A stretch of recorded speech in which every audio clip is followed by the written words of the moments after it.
Recording in progress.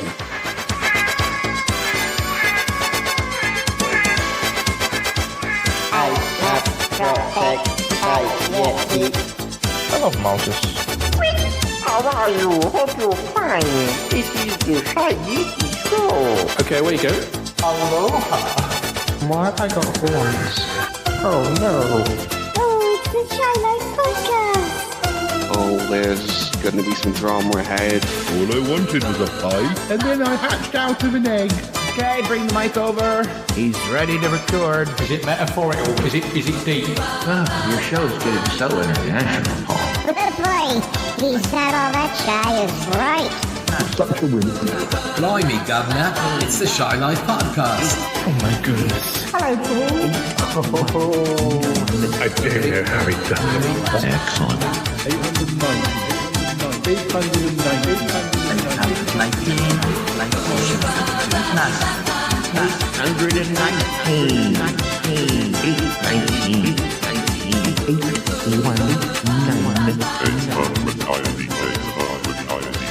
Bonjour et bienvenue au podcast for Shy Life. Hello and welcome to another episode of the Shy Life Podcast with me, Paul the Shy Yeti. How are you doing?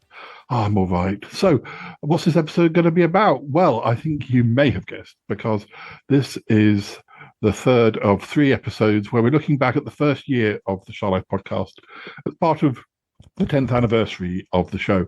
We're going to be looking at the episodes from 51 to about 88 or 81, from February to May 2017. And we've got a very special guest, but we're going to run the theme music, and when we come back, well, you'll just have to wait and see who it's going to be. Unlike Toppy last episode, he's not going to give himself away because he's well behaved. Well, anyway, run that theme music. Darling, it's the Shy Life Podcast. My favorite person is here. Keep it rolling, keep it rolling. Yes, but it's supposed to be taken from the highlights, the Shy Life. I'll go anyway, what did they say? Delicious. Hello, Captain. How are you? Go Shy Yeti. Oh, I haven't found out my secret. Yes, you have. I love the Yeti test. It's my favorite thing. If you thought that was bad, just listen to this. Yeah, I'm strangely drawn to Yeti Uncle John's ankles as well. I could eat my body weight in crisps. Has anyone seen my hot sausage? It's all gooey and meaty and yum, yum, yum, yum, yum. Oh my goodness. It was enormous. I don't think I'm ready to speak about it. Here comes the grizzly. It's the Shy Life Podcast. I can't wait for it to begin. I'm just being an alien. I like that. Hi there. Marvelous. Marvelous, Paul. Oh, this book is like nothing.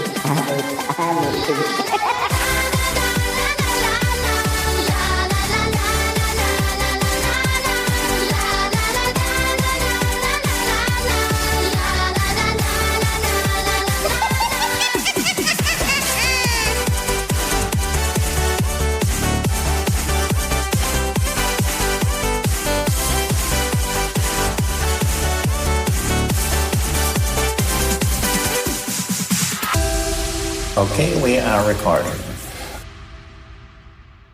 Right, listeners, here we are for our 3rd episode. All I can say is that the guest this episode, he did exist, but he wasn't on the show in these episodes. So, but he's one of our most dependable co-hosts of the moment. It's Andy Birthday Twin. Oh, thanks, Paul. Hey, everybody. Yes, and I think this was before we had that moment, which I know I've probably mentioned before, where I opened my phone. It was my birthday. I look at Facebook to see if anybody's noticed. And you're like, oh, it's my birthday today. Thanks for all the... And I'm like, what? Someone's stolen my birthday. And I remember I literally did message you to say, Paul, what do you think you're doing? It's my birthday. It's not yours. It's mine. And it all started from there, didn't it?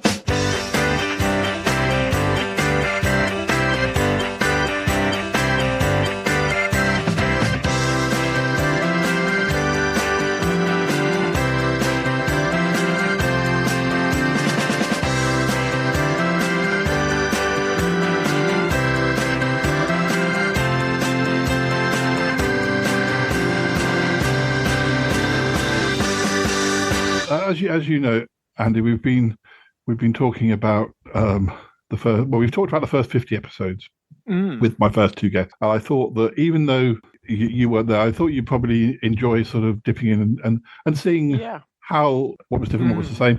I know you've listened to one or two bits and pieces as well, so you'll have heard a different theme music and yes. You know what I'm like. I'm sure I've told you with the Australian shows. I get very excited about changing title musics and change can be good. And I just think, you know, people always write in and complain, don't they? Well, you've changed the theme. It's not the same. And you just think, well, sometimes things need a spruce up, don't they? Yeah. I don't have a problem with things improving, different, something a bit different. And because I can't be visual as it's a podcast, it does often it sort of comes down to the music or the sound collage of voices changing. As of 2026, partly because we haven't done as many episodes a year, so that each theme tune hasn't had, say, the 100-episode run roughly that the old ones used to. So but you're not far off. You're not that far off. No, but I really like the music. I really like the music I'm using at the moment, so I don't want to get rid of it. So what I am doing is letting the sound collage evolve and change, and so it's more of a slow evolution. I'm sort of keeping the main tune, but I'm sort of letting things develop. The thing is, Paul, everything in life is a journey. So you're going to, I mean, I don't know whether I probably should know this, but the bit there you've got me saying I could eat my body weight in crisps. Yeah. I've had that bit in. Yeah. That bit wasn't there before because it's a journey and you pick things up along the way and sometimes you let things go and that's life. And I just think nothing's static. So, but it is good to look back 10 years and think, wow, that does, when you compare an episode from 10 years ago with the current episodes, it is quite different, but then so's life. Well, we definitely have evolved, and I think that comes down to partly the new people. There are people who were involved 10 years ago who are still involved today, but perhaps they weren't. Some of the people who were involved 10 years ago were people who I'd also done Sutton Park with in the 90s, and perhaps although they were important in some episodes, they weren't always. Probably a lot of the biggest changes have involved people that were new to working with me to a certain extent. Do you think maybe that's brought in different ideas and different characters and different? Yeah, and certainly in the last couple of years, what with you joining and Matthias and Gianluca, and so we've become a bit more international, and also when I'm meeting new people, I'm kind of... Does that include me as well, being international, because I live in Yorkshire? Yes, absolutely, yes.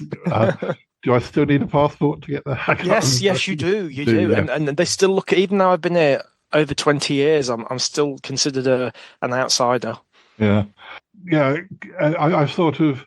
As I've met new people in the last 2 years or 3 years, I've kind of like, okay, what are they up for? Are they up for the chats? Are they up for the silliness? Are they up for the acting? Are they up for everything?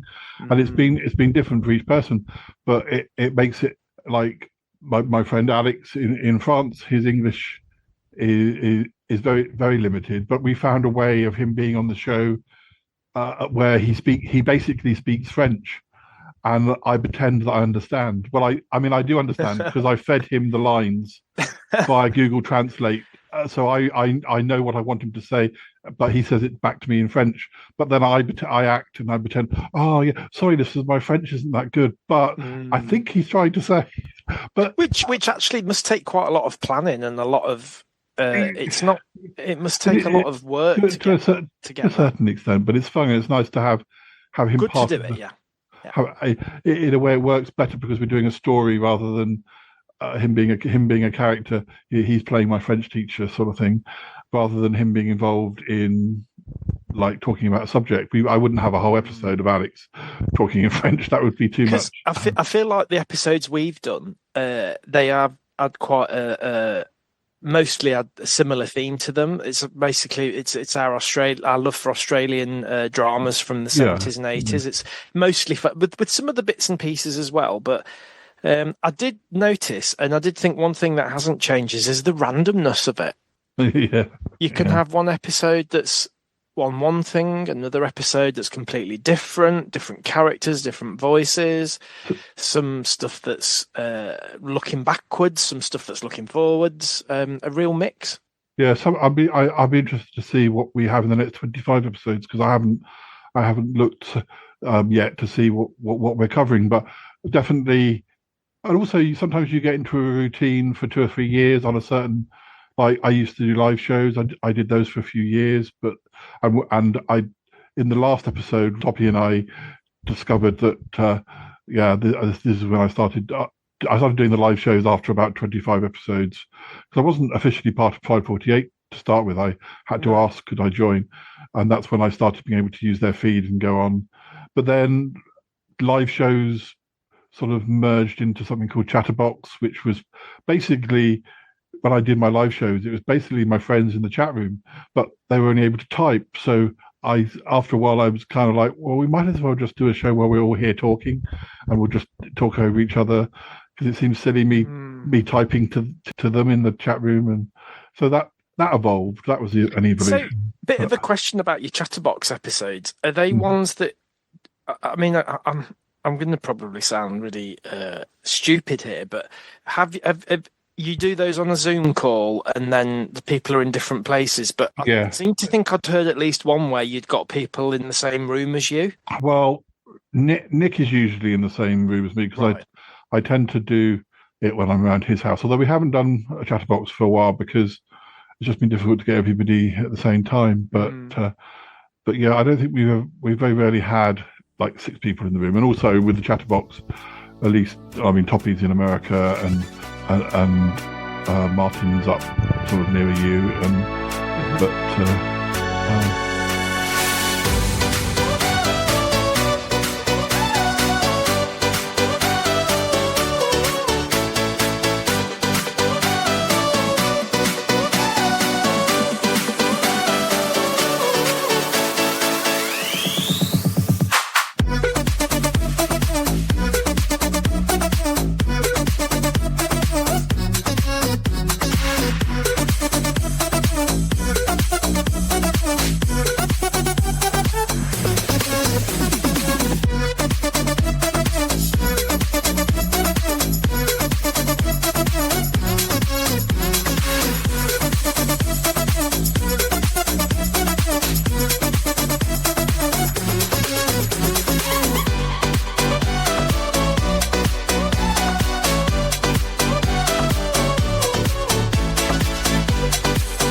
Anyway, let's start talking about the first. Yes. So the first one was you got Brenda Boo coming in, hadn't you? Episode 51. Peekaboo with Brenda Boo. Yeah, but Brenda is she's on a show called Lotzel, Life on the Shit List, which is also a show that Toppie is part of. Mm-hmm. And Lotzel sort of had a bit of a break, and now it's back again as of 2020, as of 2026, but it came back about a year or 2 ago. But and Brenda did sometimes she did her own show as well, and but basically this was an indication that in the early days of the podcast, I was trying to interview other 548 podcasters. Yes, I interviewed most of the cast of Lotzel. I also talked to people from other shows. Not everybody said yes, but Brenda said yes. Brenda's birthday is the same as my mum's. I don't know why I remember that. So maybe that was quite a standout episode then. It was good to talk because I don't think she did that many other shows at that time. It was the only time I got her for the show, because she did sort of have a bit of a retirement from podcasting for quite a while, but and then came back. Yeah. I was just going to ask if you'd like to pick another number. Oh, yes, I would. I would like to pick the number 5. This is all about food. I wondered if you'd like to tell me about sort of particular food. Do you cook, or do you just not? I don't cook that much. I need to try and get in the better habit. Like with being single, I eat a lot of stuff that's easy. I've been trying to eat a lot healthier, but it's still, I wouldn't call it, food to look forward to. I guess it's just like, this will satisfy my hunger for right now. But given my druthers, I have a horrible palate. I mean, I will eat food that little kids like. Like, I love cake. Cake is my favorite. Hamburgers, French fries, potatoes. I mean, anything that will pile on the pounds, I'm all about. And anything that's healthy, I can eat it, but I never, crave it so much. So, I know one of your favorites. Peanut butter. Yeah, peanut butter, which I have given up. Yeah. Oh, yeah. Did you go onto the fake peanut butter or the no? I had tried it, yeah. And it was kind of like Nicorettes for when you're trying to quit smoking. But I gave up the Nicorette I gave up the dried peanut. They should better give you a peanut butter patch that you could wear. That would be good. You have to wear it on your tongue. Yeah. Well, I think I'd just be covered in patches. Not anything I'm not supposed to have. Me and Choppy both love peanut butter. It reminds me of childhood because when I was a kid, I'd come home from school and I'd be like, I'm hungry, and Mom would say, well, have a peanut butter and jelly sandwich. I like the jelly bit. I don't think peanut butter's as big. I think I might have, when you were discussing it on Lotso once, I think I wrote in and said it's just not as popular. You'll get it in the supermarkets, but you won't. I don't think it's as popular. I mean, when I've been to the States and I've tried chocolate, I always have to. I'm a real sucker for trying new things or things I have. So including sweets and chocolate bars, and if I see all the different ones, I have to try at least try it all. And the amount of chocolate bars that are somehow involving peanuts is quite high, I think. Peanut butter is very popular here. Yeah, it's good for you. It's like if people like it, it seems like you really like it, and if you really like it, before you know it, you've eaten 1,000 calories in peanut butter. So fattening. Yeah. Yeah. Does it feel like it's a long time ago now that you were in this zone of I could see it from the notes. We've now reached episode 51, and it was like that must have felt that sense. I mean, I know you'd done literally millions of episodes of Sutton Park, but to reach episode 50 must have felt like a bit of an achievement. Yeah, I think so, because we've just come past. At the end of the previous episode, we were dealing with end of year episodes, Christmas, the first Halloween episode, the first Christmas special. Comedy of Errors, wasn't it? Comedy of Errors. Yes, and we also did our first review of the year episode. I did a sort of Christmas diary from Christmas Day to New Year's Day of what I was doing in that week.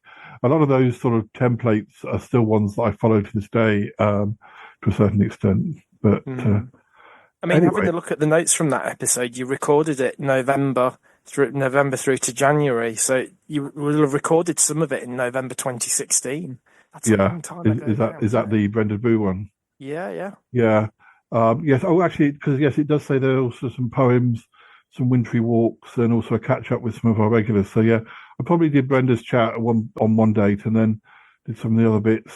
And that often happens actually.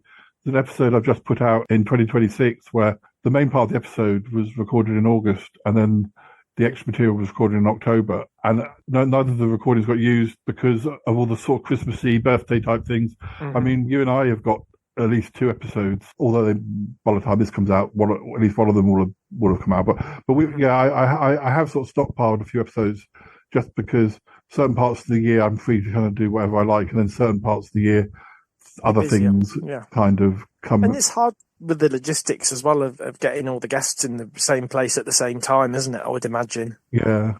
Everybody has busy schedules, so well, I was going to say the next one was a Valentine's special, Valentine's Day. Yes, which would have been my my first Valentine's. It's episode 52, Cupid Stunts and Other Heartaches. You were catching up with Wifey Joe. Yes, who I worked with. I met in 1996, and she still appears on the show. We used to meet for a meal and sometimes play crib in a pub and then natter a bit. She did a bit of local radio as well, so Right. she was quite up for. Although she was around in the Sutton Park days, she wasn't really part of that. But I knew her around the time of Sutton Park.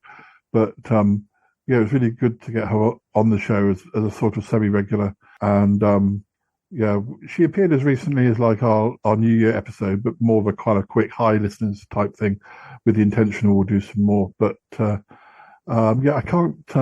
One of the other elements from that episode was Nick was choosing some favourite romantic records to mark Valentine's Day. Oh yes, I was doing the vinyl vault thing. The vinyl vault, yeah. Yeah, and there's some cheery poems for singletons. Yeah, I don't know how we did the records, because I wouldn't have been able to play them for copyright reasons. No, but, yeah. But I'm sure we did our best. Maybe we mind. So, a little backstory. About 2010, I put together a collection. It was a compilation of poems already written called Cactus Heart. Now, why did I want to do that? Was it because I had lots of poems that were kind of bittersweet love songs or love poems? I guess so. Yes, that was one of the motives. But also, and this is the main incentive, was that I'd been going to America and visiting Dominic, and I was taking lots of photos, and one of the photos I took was of a cactus which was shaped like a heart. Cactus Heart. So I wrote a poem called Cactus Heart, and I thought, actually, I think that I've got enough photos that I really want this photo in colour on the front cover of my book, because the book I was writing at the time, it would only have been a black and white pictures. I thought, well, if I do a small compilation of bittersweet poems about love, then I could probably get away with having the Cactus Heart on the front cover of the book in colour. Yeah. So, yes, I spent quite a lot of time putting together some poems and compiling them into this collection, and these are some of the ones I'm going to read today. This is a bit of a weird poem. Well, this is possibly a prose piece. It's about when you meet somebody and they remind you of someone who you've been out with before, and it's kind of weird. Usually, or sometimes, you get past it, and those similarities don't seem so obvious over time. Or maybe you don't get over it, and maybe you call it a day. But this is called Break My Heart. He's just my type, but he'll break my heart. Just my type, because he looks like you, he laughs like you, he makes me laugh like you did. It's as if he stole your voice, your mannerisms, your sense of humour. He is like a best of, a greatest hits compilation of you, only with none of the unpleasantness. Perhaps that comes later, but for now, I get butterflies when we meet. When I hear other people speak of him, when I think of his successes, I am proud for him. I feel as if I have achieved something too. I'm besotted, infatuated. It's like meeting two people at once, like meeting you all over again and meeting the person who he really is. I can't help myself, can't hold anything back. It's like you never left me. It's like it might have been had you stayed. And I can't believe it. It's marvellous, it's frightening, a second chance. But I can't help but be scared. I'm overanalyzing, defeatist. Do I love him because of who he is, or because of whom he reminds me of? He's a separate person. I must keep reminding myself of that. Maybe this time it'll work. I cling to the hope and to him, yet I know he'll break my heart. But it can hardly be worse than the first time. My heart is already shattered. A broken window remains broken once another stone is thrown through it. It only lets in a little more air, damaged and unchanged. So how much more can a heart be hurt by you? Only in degrees. I know I can't resist. If only for old time's sake. So be it. Now, this one is Cactus Heart. This is the one that was inspired by the photo and inspired the title of the compilation. Cactus Heart. She's something else, not what she seems. She's slept her way round football teams. She's had them knocking at her door, then kept a tally of her score, a pretty sight that must be seen, with grand ambitions to be queen. She's quite adorable at the start, just don't be tricked, that girl, she has a cactus heart. She's something else, you'll see I'm right, don't be fooled because she wears clothes tight. She's on a mission, that mission's you, she's just waiting for the perfect cue. She'll tell you all you want to hear, she'll play it shy or shed a tear. She knows her place and plays her part, but do beware, that girl, she has a cactus heart. She's something else, you ought to know. She's cruel when she puts on a show. She's kind of sly, it's just a hunch.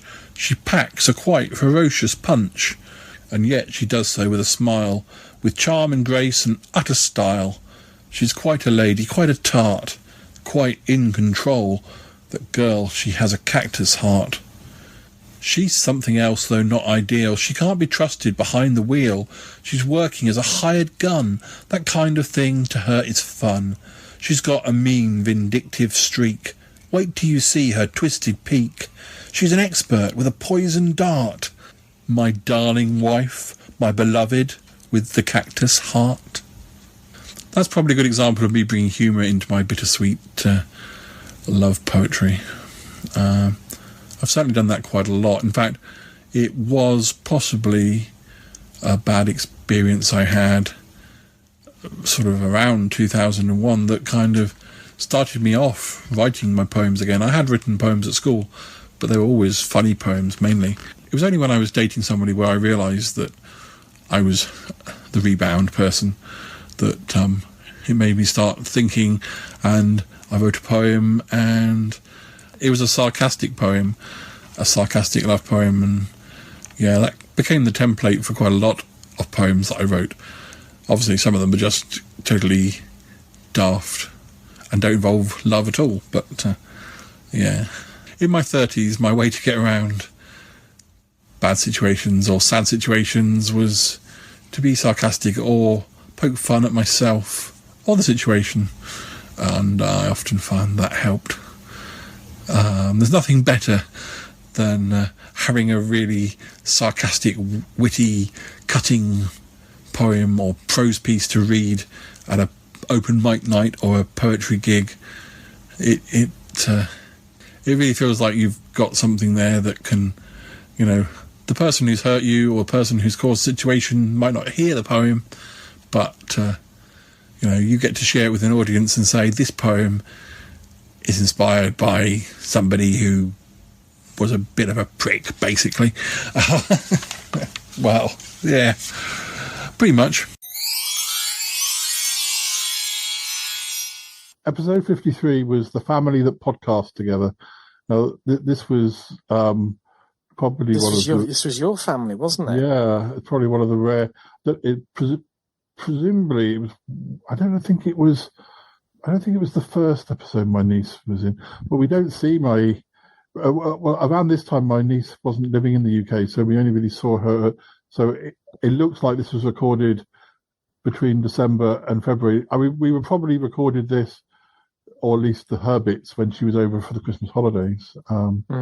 But yeah, we often. She was very keen on being on the podcast when she was 2017. She was about 12. She was really into the podcast then. Yeah. She got a little bit too cool for school these days. I don't think the Charlotte podcast is her vibe. Where it's at now. But you know, you never know. You never know in the future. We still know that we're cool. So yeah, of course. But yeah, I don't remember a lot about this episode, and the show notes don't give away that much. So we'll have a listen to a clip and see if we learn any more. Hey, hey, hey, hey, hey, hey, hey, hey, hey, hey, hey, hey, hey, hey,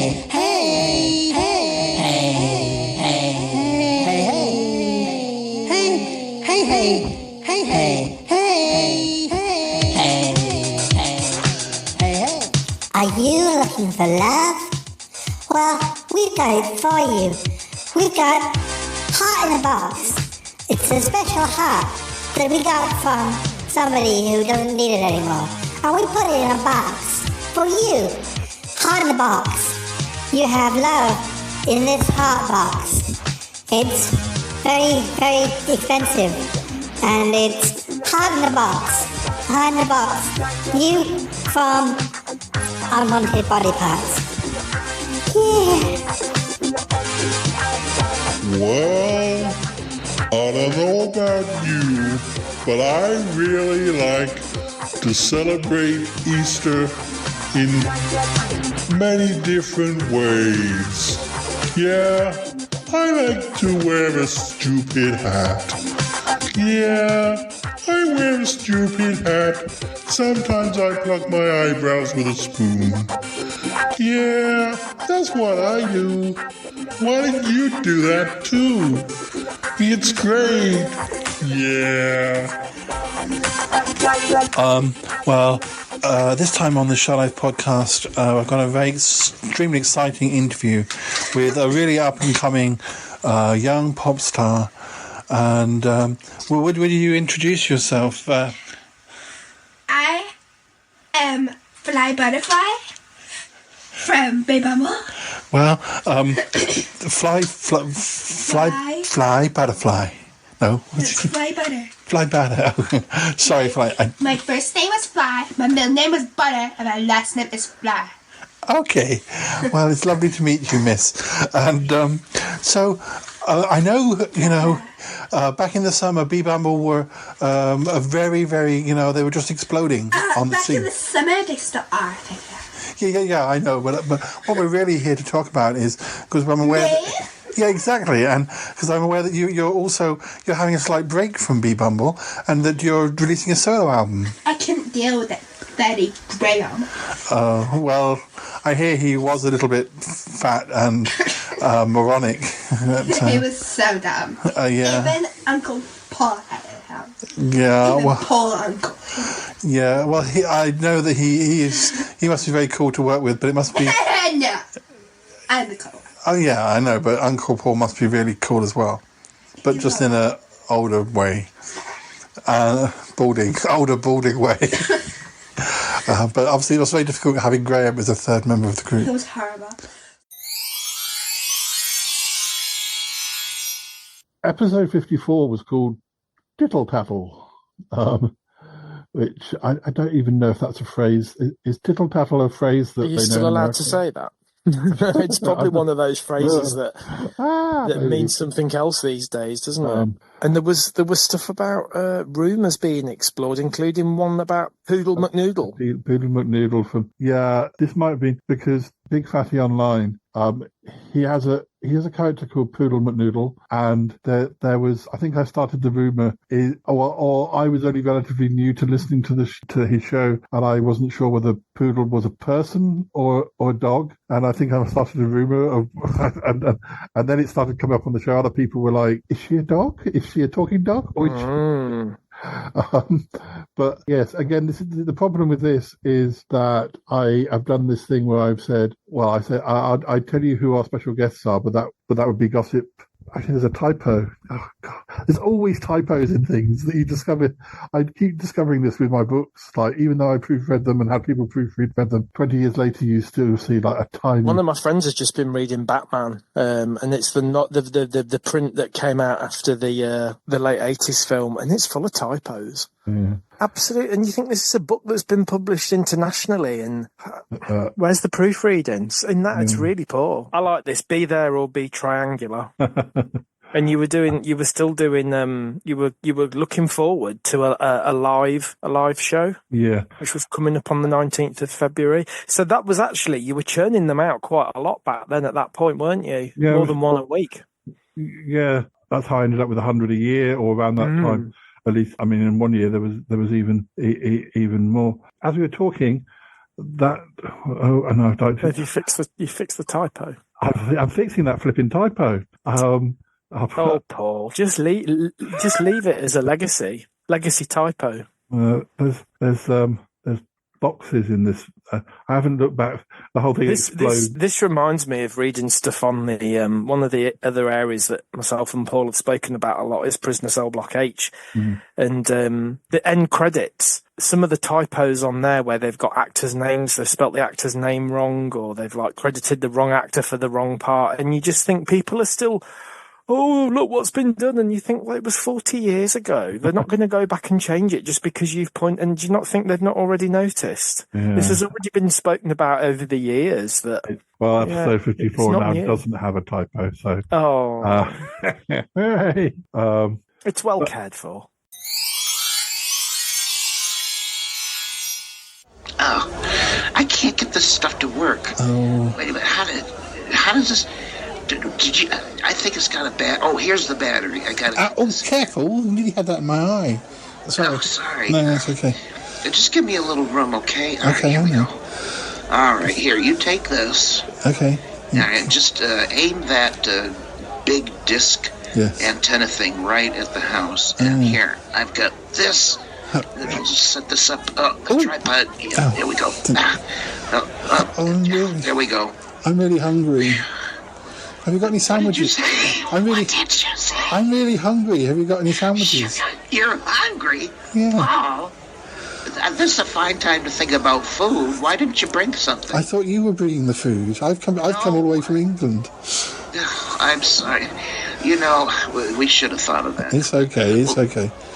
Maybe if we get the evidence, we can get down to... I'm not sure whether this was a good idea. You know, building this giant wooden poodle and pushing it up to big fat and hiding. It's like we put a big bow round the neck and it says to Big Fatty and Poodle with love from the listeners. And you know, I forgot we were doing that. Yeah, that's why we're so cramped. That's why we're so cramped inside it. We're hoping to get. Oh, we're inside it. Yes, of course we are. We're inside. We're inside it. We're hoping to be wheeled into Fatty Manors or Acres or whatever it's called. This is brilliant. I don't know how you came up with this, but this is sure to work. Yes. Now, if we keep recording, let's just inch the snake closer to the door. Can you reach the doorbell? Yeah. Okay, now quiet. Is that him? I don't know. I don't know who that is. I think it might be. I don't. Who else would be answering? Well, I don't know. I hope it's not a gentleman caller. That's what I'm thinking. Wait a minute. He's taking us in.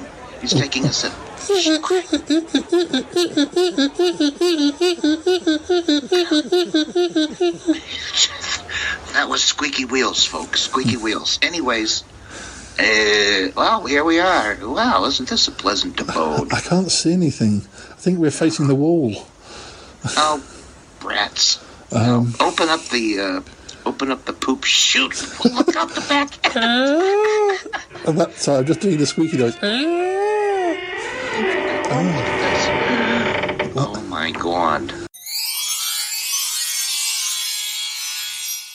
But the live show was the next one. That was the live show was maybe number 56. I seem to be talking about. Yeah, I seem to be talking about.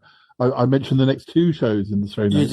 You do, because you were so looking forward to it. But the next one, 55, was an 80s night. Yeah, that's with my friend Eric. His podcast, the Hysteria Continues podcast, is sort of about slasher films, 80s slasher films, and that was because he was my friend. I started listening, and that was literally the first podcast I ever listened to in 2010 or whatever. Yeah, in this episode, we had Eric on a few episodes around this time, but he's been very busy with podcasts because the Hysteria Continues podcast. They got to the stage where a lot of the slasher movie DVD or Blu-ray releases, which had commentaries, have Hysteria Continues podcast commentaries, which are basically like podcasts in their own right.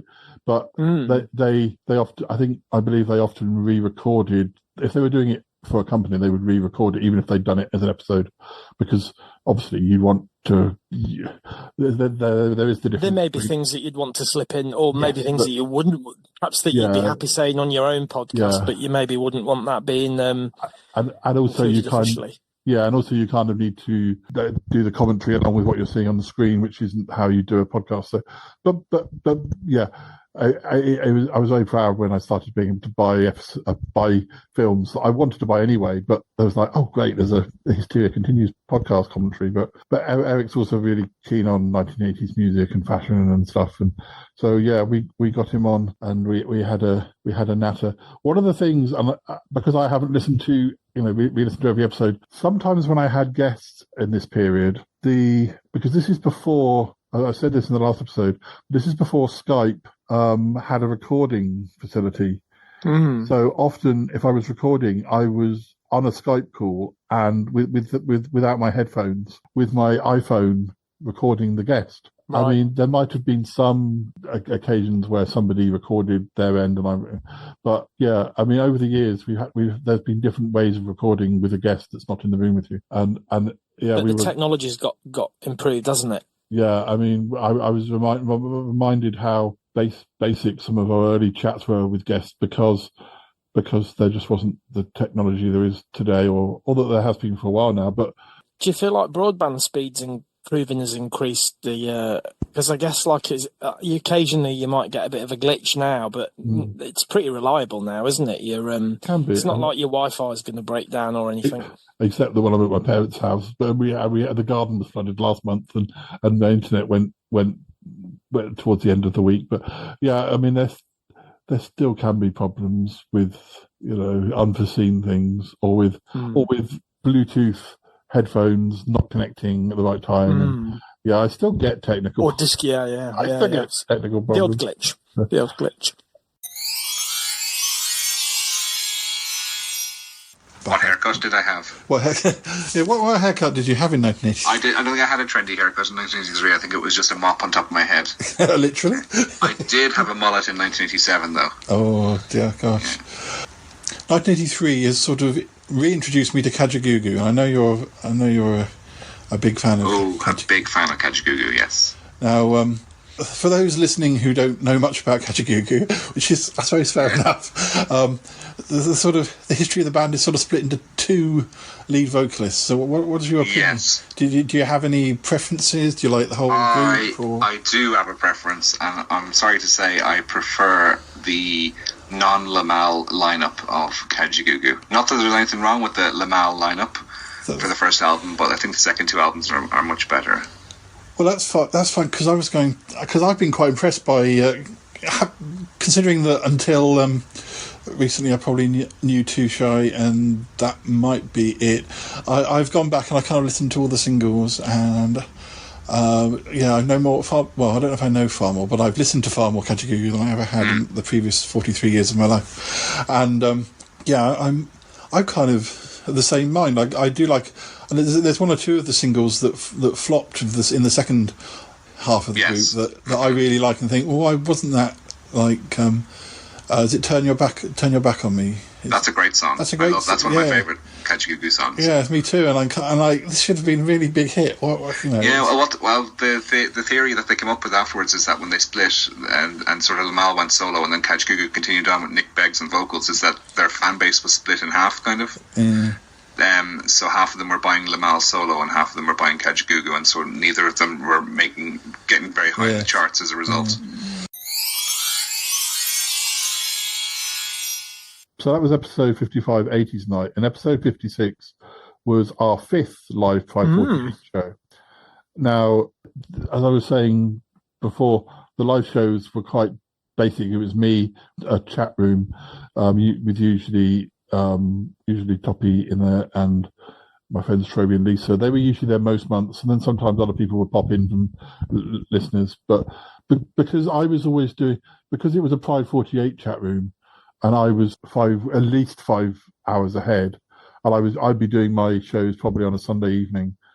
In America, it was much earlier in the day, and people probably weren't. So I never got a big crowd of people. Mainly my listeners were Toppy, because he worked on a Sunday, but he came home around the time that the show was on, and like UK people. So, but the main thing was that I enjoyed it because I had to improvise for an hour or so solid. Well, it was an hour. It was an hour. I often put extra material at the end of episodes that might be something that I'd be prepared. I think in this episode there were poems that I recorded when I visited Radio Way, and so you started getting this thing of extra material, which I still do on a lot more than I used to back in those days. Do you feel like your line of live episodes is something that you'd maybe want to do more of in the future, or less of, or? I feel like I did. Well, Toppy reminded me yesterday, because they also used to be maybe once or twice a year. They used to do a 548 conference where they meet up in Vegas or later in New Orleans. I was always hoping to kind of travel over there, but it just never happened. And during the live conference, there would be shows, but there'd also be shows from people who weren't at the conference. But then also another time of the year, they would sometimes do just a weekend. People weren't in the same room together. Everybody wanted to do a show, did a show for over a period of a weekend, raising money for charity and things. And I was involved with those for a while, probably from 2017 onwards, because as I was only just finding my feet with the show in 2016, I started using their feed. You were still exploring different things and thinking of different. I have done a few YouTube live things, but I keep forgetting to do those. I should do more of those. But I'm always interested in trying new things, but I don't want to. Because my show, you know how like bands sort of say, "Oh, are you a live band? Are you a studio band?" Some people who do their best work because they're podcast. Are you a studio? I'm more of a podcaster? Studio person because I'm a bit too complicated to do everything live because of the characters and because of I need to be. That makes sense. Yeah, I mean, I can do those occasionally, but I wouldn't want every episode to be live because I just couldn't do everything that I want to do live. I wonder as well if some of it is because I know, and one thing I found with you do like to be quite spontaneous and just see what comes and how it flows and see what works. And I get the creativity from that. I guess when you're doing it live, you have to maybe script things a bit more and plan a bit more. And maybe because you like the spontaneity, let's just hit record and see what comes. That probably does work better in the studio. Yeah, although I did kind of pretty much, I never scripted live, but I had like a few things I wanted to do, or maybe a poetry book at my side in case I ran out of things, depending on whether people were. Maybe I do a quiz for the chat room, perhaps. It really depended on how. But I also quite often would try and make things as complicated as possible for myself. Like there was one episode, I don't know if it was around this time, but there was a comic. I used to do live 548 on Christmas Day, and because quite a few of my Christmas days were I had the chance to get an hour to myself, because we haven't really had big family Christmases for years. So I really enjoyed doing a live hour on Christmas Day, and I often did New Year's Eve as well, because gone were the days where I was at a party at New Year's Eve, and again it was really kind of cool to be there at the strike of midnight to do a show. So I enjoyed those. Were the sort of times where I enjoyed doing live things, but I did those for quite a few years, and as you know, things evolve again, and it was definitely different. And I put myself. So there was one Christmas or New Year where there was a comet coming towards my house, and we had to, I put myself in situations which really didn't work as audio, but I would. That was almost like the challenge is to make it as real as possible. Because with the live shows, obviously, I then put them out as podcasts so that they would always be a few days after they went out live. So I could maybe sneak in a few extra special effects on the podcast versions. But and I probably snipped a few awkward silences.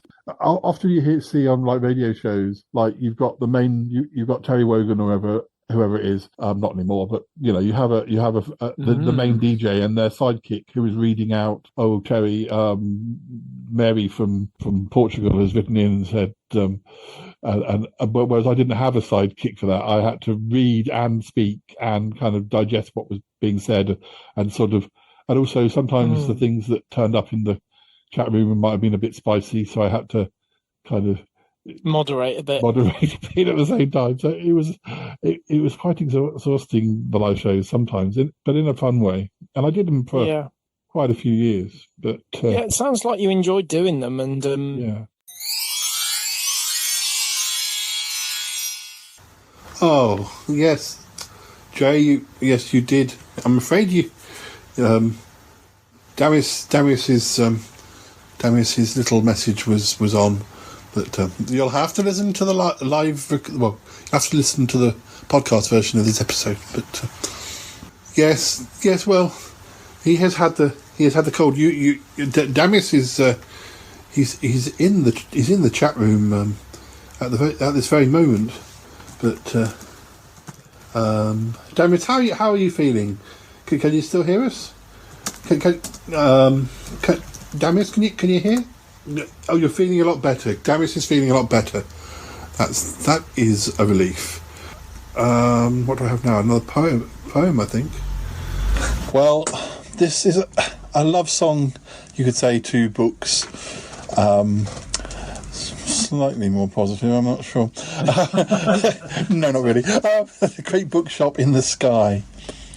Bindings worn, spine cracked and broken, pages torn, their words unspoken, the black-hearted smudge of photocopy toner, cover scratched, one careless owner, dust jacket ripped, mouldy and bloated, on love forgotten, sad dust-coated, index stained with crumbs from pie, there in the Great Bookshop in the Sky.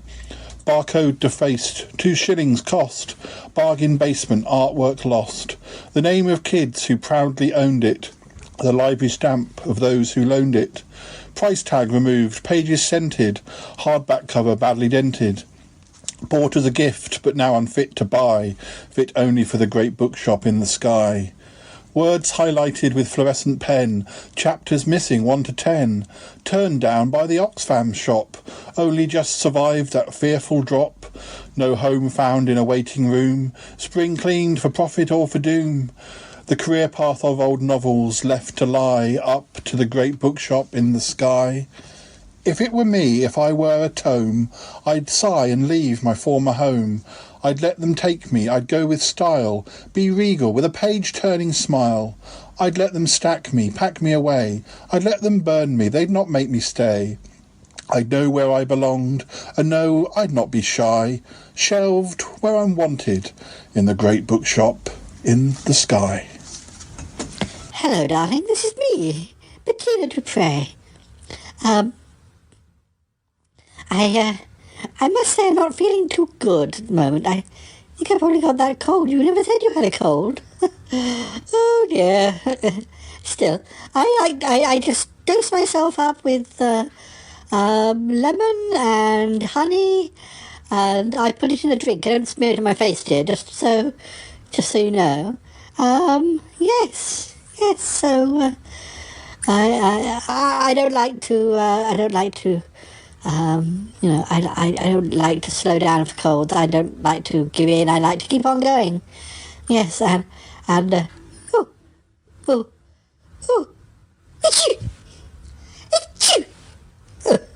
sorry. Oh, dear. Next up, you've got a blue plaque episode. Yes, episode 57, Big Blue Plaques and Time Machines.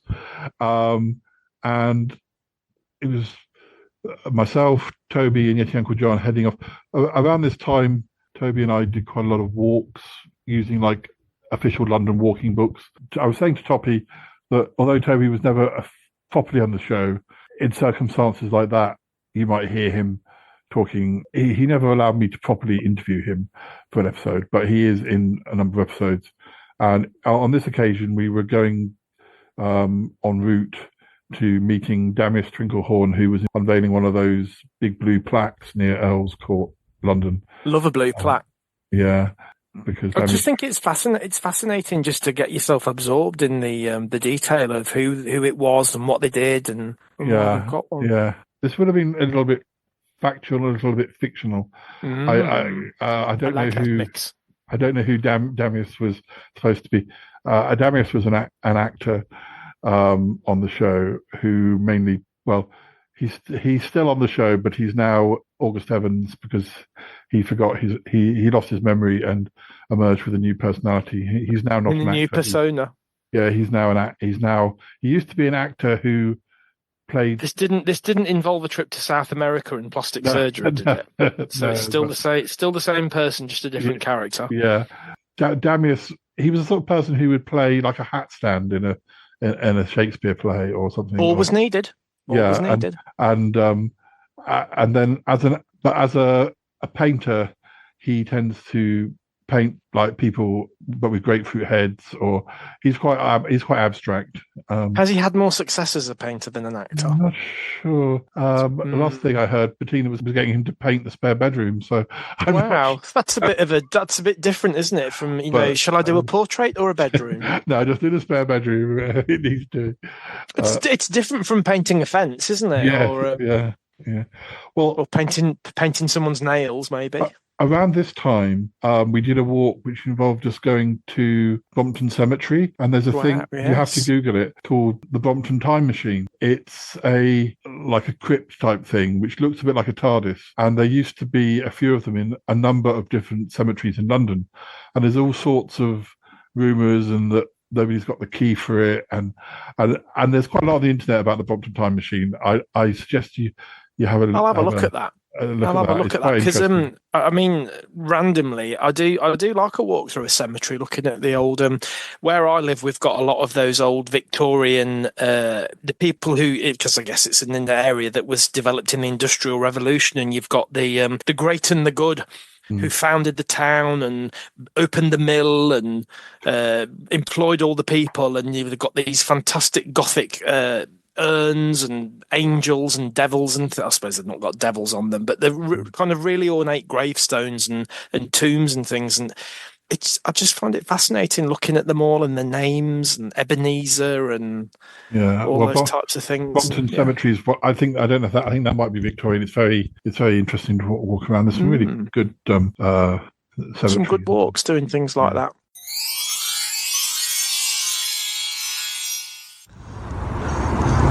Yeah, Battersea stopped in the 80s, I think. You can see it working in the back of a 1981 Doctor Who episode. Around at the same time that the one in Southwark stopped as well. Is that the Tate Modern one? Yeah, that's Tate Modern now. Not really ever been aware of the Tate Modern as anything other than Tate Modern. It's like, I don't know. I suppose also with the embankment. The Southwark used to be a little island though, didn't it? Like it had buses that went there, but there was no train line. So until they built the Jubilee line extension, and they got the station at Southwark and the other one. It's just Southwark, isn't it? It was kind of cut off from everywhere else. Because presumably until the 90s, you wouldn't really have been walking down the embankment down as far as the Docklands anyway, because it was horrible when it was derelict and full of. Again, they're called bankers. Yeah. Again, 1983 Doctor Who, and the Docklands is the Docklands, like really overgrown and horrible and abandoned. But I remember going again in the 90s, and it's like it was now. It's like it is now. Bars and restaurants. Wankers as far as the eye can see. Should we move on because this concrete is cold? Yes. Yeah. Oh, dear. This is a nice little park. That really does look. This looks nice and cobbledy and nice. Yeah.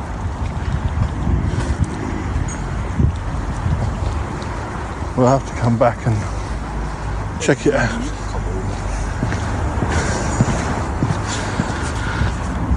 It's got lots of nice little nooks. Yeah.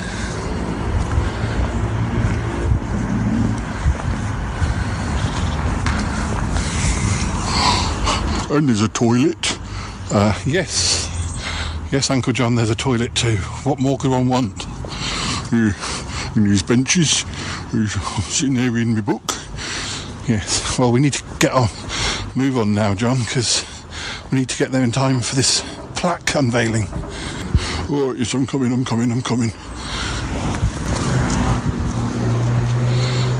Oh, yes. The park is called Cremorne Gardens, or Cremorne Gardens. Cremorne Gardens.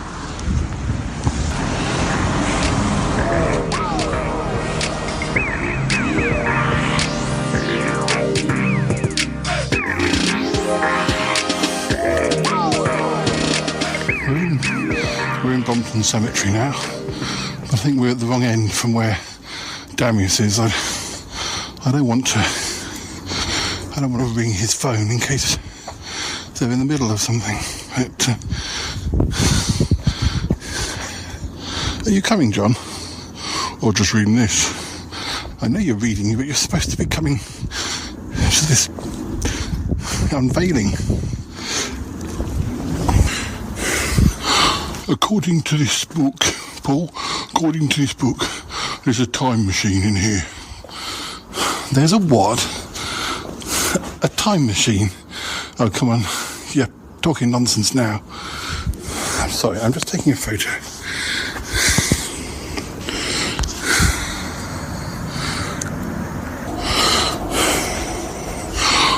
No, I swear to you, it says there's a time machine here.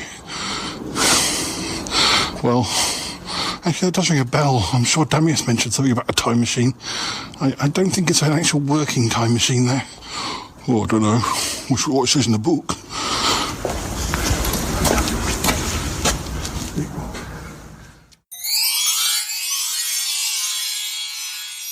I think we're into March now. Yeah, you had a bingo night in 58, yeah? Oh, yes. And you were back in Salisbury for that one. Well, this is a good example of things I still do today. Like, I went to a bingo night with Nick and Ali, and I recorded background sound of people chattering. And then later I would have recorded, I don't know who was at, it doesn't say who was there, probably Yeti Uncle John. And if it wasn't on this particular episode, but I know I did definitely do it where I added things to the background sound to make it sound like other characters were there chitter-chattering. And I've just released an episode in 2026 where I went to the Isle of Wight and Yeti Uncle John calls me up and he's like desperate for me to buy particular ice creams from the Crave ice cream shop in Ventnor. And I recorded background sound in Crave ice cream shop and background sound on the bus. And then later I recorded a phone call between Yeti Uncle John and I, which I then layered over the background sound. So it sounds like he's calling me whilst I'm in the shop going, Paul, don't forget. And then when we're on the bus, he's like, Paul, did you get... And I had the whole list from the website of which ones they had that day because they change it day by day. So Yeti Uncle John's going, did you get the chocolate ginger? I didn't get that one. Sorry, Yeti Uncle John. But it sounds like I'm on the bus and he's giving me a phone call. And I was doing stuff like that even then. There's an episode, I don't know if it's in the first year, there's an episode where I got on the bus at Victoria Station in London after work and then had to go up to around like St Paul's. Right. And I was meeting Callum for dinner and I just recorded the whole journey. I was by myself. I just recorded the whole journey and then later on layered on different characters coming on and start like... On the bus with you? Yeah, it was like, it would have been something that would have been kind of cool to have done. I mean, I might do it again sometime, but so after a couple of stops, I might be talking, and then Bettina gets on, and we have a little chat, and then she goes, "Well, next one's my stop, darling. See you soon." And did you get a ding ding? Yeah, I had all the ding dings, and it was, I'm really keen on experimenting with different ways of doing podcasts, not just doing the same every week. I think that I just couldn't do a podcast. I love that variety with you. And I think of all the podcasts I've listened to, yours has got the best variety. Well.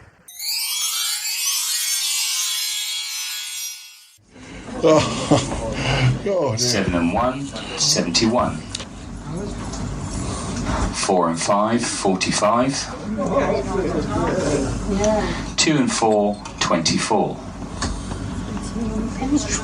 5 and 1, 51.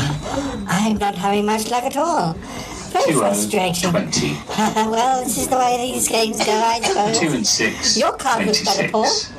It does, doesn't it? Yeah, I'm not sure I'm going to win. Number 8. 90. 4 and 2, 42. Oh yes, got that one. On its own, number 3. I've got that one as well. 4 and 1, 41. Oh, really close. 3 pretty and close 2, now. 32. Oh, yes, dear. All the 8s, 88. Not doing very well at all. 7 and 3, 73. All the 2s, 22. 50, 50. 6 and 5, 65. Oh, I once played 2 a and bingo 9, card. 29. Yes, in a play. On its own, Oh, I bet you did. You played pretty much everything. 4 and 6, 46. Table, chairs, vacuum cleaner, 8 and 1, pots and pans. You played them all, Damius. 6 and 2, Oh, 62. How did you know about the pots and pans? 6 and 8, I think I might have seen the 68. film. 5 and 7, 57. Oh, darling, I loved you when you were 1 and the 4, hat stand in that 40. horror film. You were so menacing. All Oh, the it was 1s, wonderful, 11. wonderful, darling. All the 7s, 77. I haven't seen that one. 4 What's and 3, that one called? 43. Oh, it was hat stand of 5 and 6, 56. Stand of Doom. Goodness. 7 and 9, 79. Very good. 5 and 9, 59. 7 and 6, 76. On its own, number 4. 6 and 3, 63. All the 6s, 66. 3 and 9, 39. 1 and 8, 18.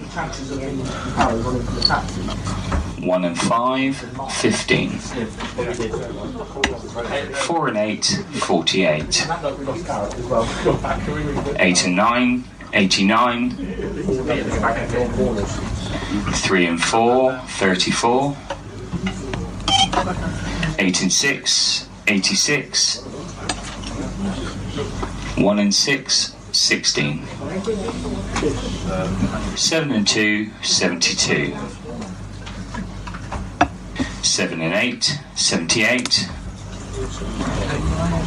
3 and 1, 31. On its own, number 2. On its own, number 1. On its own, number 9. 70, 70. 5 and 2, 52. 1 and 7. Oh, I got one. Oh, house, full house, full house. Oh, well done. Well done, Damius. It could have been you. Oh, it wasn't you though, was it, Bettina? It was Damius. Well done, Damius. Go and get your prize. Oh, do I have to make a speech? Oh, thank you very much. I'm very honoured to be accepting this award. Yeah, he's good. He's doing it like it's an Oscar speech. Oh, leave him alone.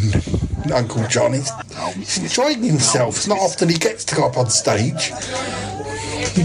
Ah, yes, well, I suppose you get used to these sort of things. I have won so many awards over the years for different things. Oh, here she goes. No, play nice.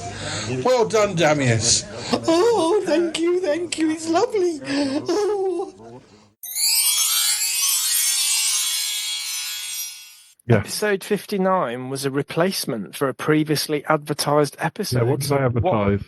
What happened there? Well, let's look back at 58. So you were hoping on 59 it would be a geek out on old TV favourites with special guests. So what do you remember what happened there? Why you changed your thread? I presume it could have been a number of things, or I just decided that something else needs something to come more out. interesting. Well, I'm sure it came out eventually, but it might. Maybe the legal team gave you advice that you needed to get copyright clearance. Like episodes of on a Sons few and Daughters things. where the names of characters have been Colonel Wainwright, Colonel Bainbridge. Yeah, it was one of those, wasn't it, where you had to change the names. I noticed when I looked back then that the bingo episode was recorded in the Dust Hole, which was Nick and Ali's favourite pub, which unfortunately I think closed down last year. No, it closed down last year, and they haven't really found it has reopened, but it's just not quite the same vibe. That seems to be happening more and more, doesn't it? Pubs closing down and things changing. So for 59 in the end ended up being, yes, as you say, replace the previously advertised episode. You had a random question generator. We had a probably recorded. Okay, I don't know if I just got very. For some reason, I don't know. It sounds like I got very excited and wanted. Maybe the episode I wanted to do was going to be an episode that needed a lot of editing, or more editing, and I wanted to do an episode that was as basic as possible, one that didn't need too much editing. That could have been the reason. I really don't know now. Yeah, that's interesting. The random question generator, because Nick. Is that something you've still done? Yeah, that became a really regular thing, particularly with Nick, because I don't, as I was saying to Toppy last time, I don't get Nick involved in too much craziness because he was involved in All of Sutton Park, and I got him to do ridiculous things. And he prefers we either random questions I do with Nick and quite a few other people, or random words, and we see like word association. Do any of these words trigger an anecdote? How come we've never done that? I'd love to do an episode of that. We can do. I'm sure. Should we do one of those in the future? Yeah. I do a lot of sort of stuff using, a mixture of those sorts of generators or AI asking AI to come up with some ridiculous questions. Or one of the and I know we've said this before. We were born within a couple of hours of each other on the same Saturday, and it's always. I always think it's interesting. There is always that, and I don't know if I believe in it, but there's always that thing that where you're born and the time you're born and the place you're born it has an impact on you. And I'm interested to see if you are the closest person I know to me being born, and maybe that's true, maybe it's not, but do we think the same things? Do we think different things? Are we in fact the same person? I think we've proved that we're not the same person. Yeah.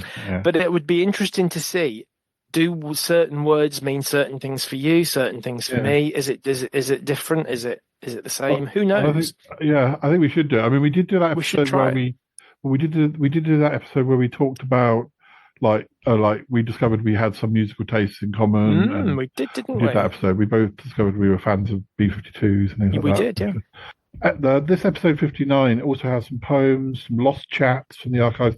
It feels like, for whatever reason, bit of a mix. It might have been. I want an episode that I can put together quite quickly that isn't too complicated. Maybe you were saving some content for episode 60. Yeah, or it also could be that it was. I don't know when Easter was that year. It might be I knew I was going away, or. A couple more questions. Yeah. What is your favourite smell? Cooking smells. Whether it be baking cakes or cooking a nice stew or pie, or it's got to be good. Cut glass is also nice, but cooking smells. Yeah. What was the biggest life change that you've gone through?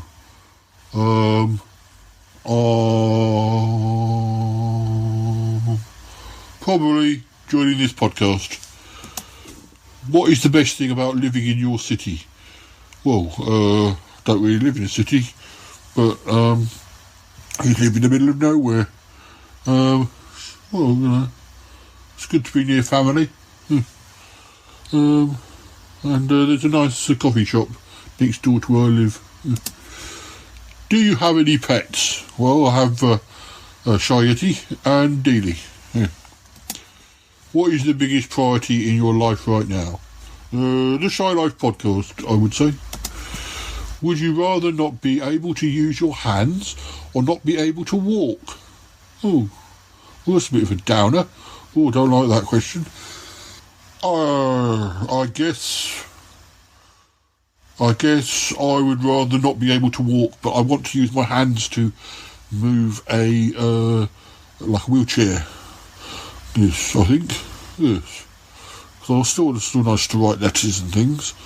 And you need your hands to move the wheelchair, but you can still see things and go out and about. Yes, I know it's a pretty dark question, that. One more, a happier question to finish with. What is your favourite meal of the day? Breakfast is good at weekends when you can be a bit more extravagant. Otherwise, I suppose in the evening meal, I suppose. Yes. Oh well, come on then. Who's next? Damius? Hello, it's me, Damius Twinklehorn. I want to see what my question is. How do you like your eggs cooked? How do I like my eggs cooked? I like my eggs cooked in a pan. Yes, with some butter. What food do you like to snack on? I like to snack on food that is made of things you can eat. Yes. What is your family like? I have a lovely sister called Tallulah. Yes. I think she's youngish. You've heard her before. Yes, I'm hoping you'll get to meet her. Yes, she's my closest member of my family. Who is the most famous person you have met? Well, as an actor, I've met quite a few famous people. I don't know if they've noticed that I was there. I once met, I once met that, what was his name? Oh, I've forgotten. He was very famous, though. Yes, I met him, and, I also met her. You know, the one off, that film. Yeah, right. What did you do last weekend? I was rehearsing for a play where I play a stationery cupboard. You know, I have to be a roll of sellotape, I have to be like staples and blue tack and a paperclip. It's very difficult. It's based on a play by that man from Russia. What is the worst movie that you've seen? Some of the ones I've been in. No, that's unfair. Worst movie I've ever seen is probably, I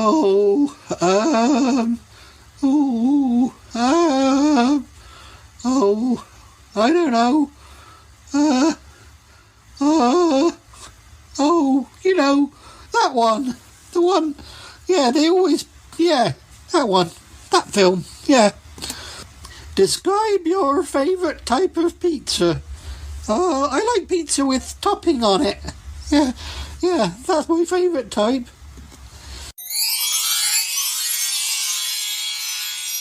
But anyway, episode 60. And that looks like that was a significant one because that was your beginner's guide to classic Doctor Who. Yeah, that it was called Varwarp, which is the sound effect that they give the TARDIS in cartoons. Like in cartoon, like in Doctor Who magazine, there's always a cartoon strip, and Varwarp is the sound that they give to the TARDIS. To be fair, the sound of the TARDIS is very difficult to put into words. It's quite something. I did a beginner's guide to classic Doctor Who with Toppy because he knows about Doctor Who from what they've seen in America, but a more classic Doctor Who. But he still had a lot of questions. He's probably more of a Star Trek person to a certain extent because Star Trek's obviously bigger over there and it's American. But so we did a beginner's guide, and we also had a bit of a chat with Harry and the poems, and the regulars were around. And Doctor Who's featured quite a lot on your podcast, hasn't it? Yeah, over the years. Yeah, or old TV in general. But yeah, because a lot of us are Doctor Who fans. And I also, by this point, there was an episode in the first 25 episodes where my friends Lisa and Troby were guests on the show, and they enjoyed being guests so much that they started their own podcast, which they were inspired by you. Toppy inspired me. So yeah, you do pass the baton on. Yeah, you can pass the baton. Troby and Lisa's show Around the Archives. It's not as regular as it used to be, but it's still around. And their show, they were the hosts, and they would do an article about an old TV show, and then they'd have a lot of different guests, and either myself or often I would do articles with Toppy, because I like doing I prefer doing articles where I had a conversation with another person, and Toppy and I work well talking about, and perhaps I'd talk about old 60s American shows or Dark Shadows or like Lost in Space or whatever. And yeah, our friend Martin Holmes was somebody who joined Around the Archives. Martin. Yeah, and we then started. He then started appearing on the Shy Life podcast, and then he also started doing his show Vision on Sound, and so yeah, it was part. When that started happening, it became sort of. I had the Pride 48 lot in America, but there was beginning to be a burgeoning sort of UK scene. Well, I mean, obviously there were other people, but within my group of friends, sort of thing. So that was kind of a cool thing. Talking about sort of changing from one doctor to another, we are in the situation now this week, as we speak, that they have announced that the current doctor is going to leave. Yes, I saw that this week. He'd be going at Christmas. He's been doing it for 3 years, as pretty much all of the doctors since it came back have done it for about 3 years. And there was some hope that he might stay a little bit longer, but the thing is, they're about to change. The producer's going to change, so I think they wanted to have a clean slate. I don't know if that's going to. They're about to introduce a new companion, so whether she will stay to cross over doctors or whether they'll totally sort of say, right, we want to totally start from scratch. I think sometimes that can be a bit of a mistake. It's nice to have a character that crosses over, but they'll do. Has that happened before? Yeah, our character will cross over. Yeah, he often has a companion that William Hartnell did have characters that carried over. Something happens at the end of the Patrick Troughton era, which means that his regeneration is kind of forced on him, and he's put to trial, and that the regeneration is sort of almost like a punishment, and he's sent to Earth to be exiled. So by the time you see the third Doctor, he can't actually travel in his TARDIS. So number 61 is Conventionally Unconventional, which you billed as a sister episode for the previous show. Yeah, we're talking about, convention, like fandom and like conventions, and a lot about Doctor Who conventions, because that's the main conventions I visited. Yeah, and I talked to Toppy and Nick, and actually this mentions Troby, Lisa and Warren from Around the Archives podcast to share some memories. So yeah, I don't know now. I don't remember if we ended up sort of talking so long in one of our previous chats. Maybe it was some overrunning content. Yeah, it might be that I was talking to Toppy and we started talking about conventions, and then I thought we could do a whole episode on conventions, and maybe some leftover fragments. In the Sunday Express, dated the 19th of April 2015. Yeah. And you might be able to look this up online. You'll probably be able to look up online. Yeah, we might got be able away to from all the links. migrants. There's a piece on conventions written by Louis Barth. Yeah. And Louis Barth contacted you. He did, to ask for stories about conventions. Some stories about conventions. And you got Toby Haydock and various other people, Bob Fisher, John Williams. But it says, Lisa and Andrew Parker. Yes, all right. I forgot to tell him we weren't married.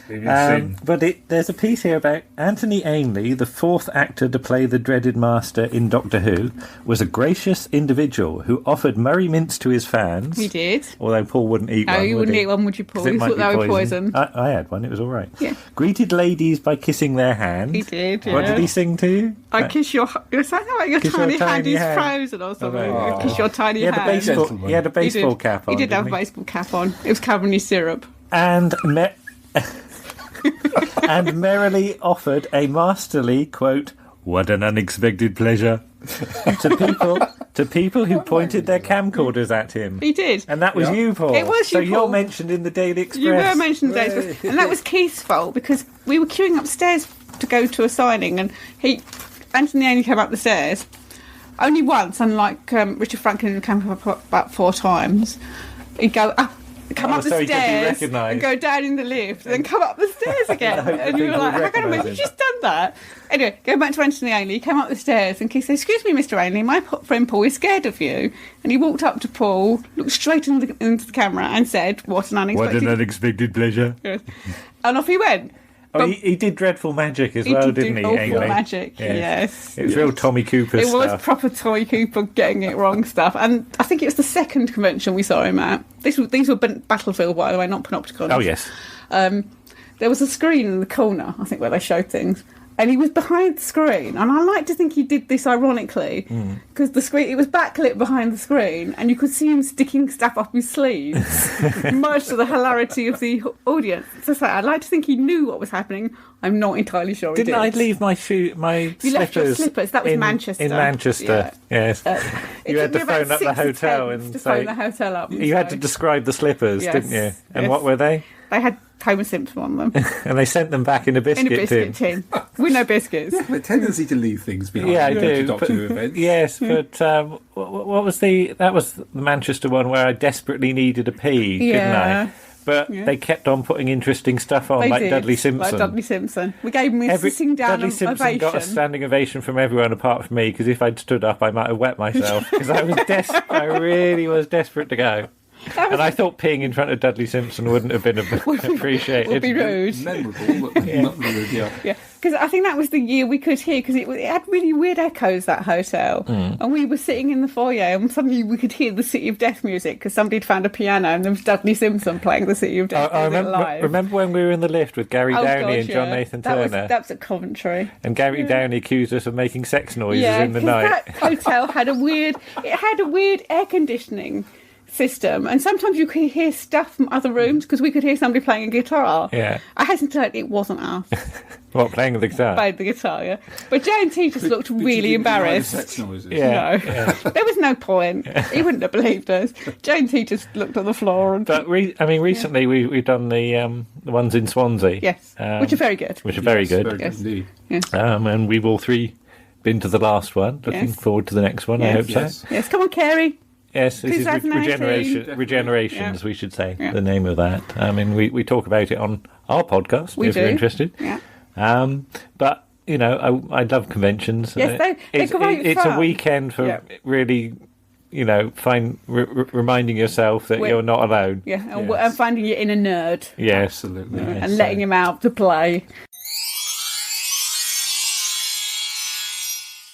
Our next episode is 62, and that was another live one, wasn't it? Yeah, that was our 6th. There was some discussions on future episodes, so I was sort of teasing.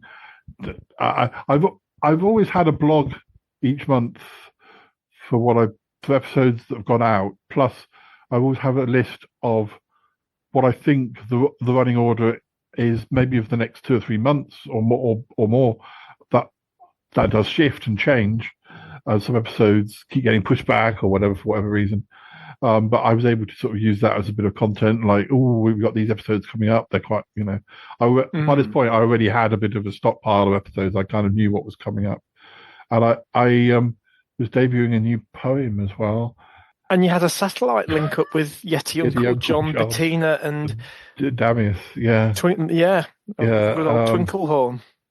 But apparently, it says we were preparing for some forthcoming podcast recording down in the country. which I think is probably Kent. Because this is around Easter time, that might explain why things were shuffled. Because, yeah, I was probably going off on one of my Kent holidays, which I'm doing again this year. Well, around the time this episode goes out, I'd have just done it.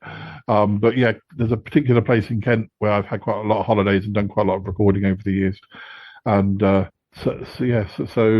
I was sort of in with that, foreshadowing things that were coming up in the next few months for a few weeks. So I'm going to.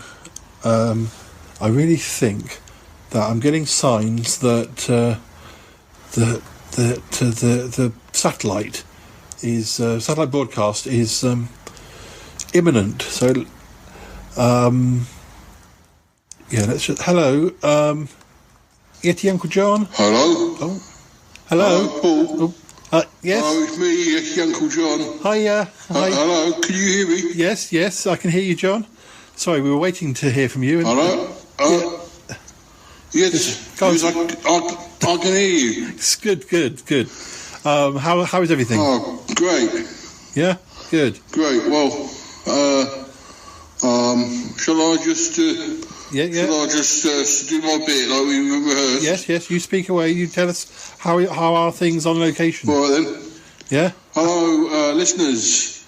This is me here, your Yeti Uncle John, and I'm here on location, in a mysterious location.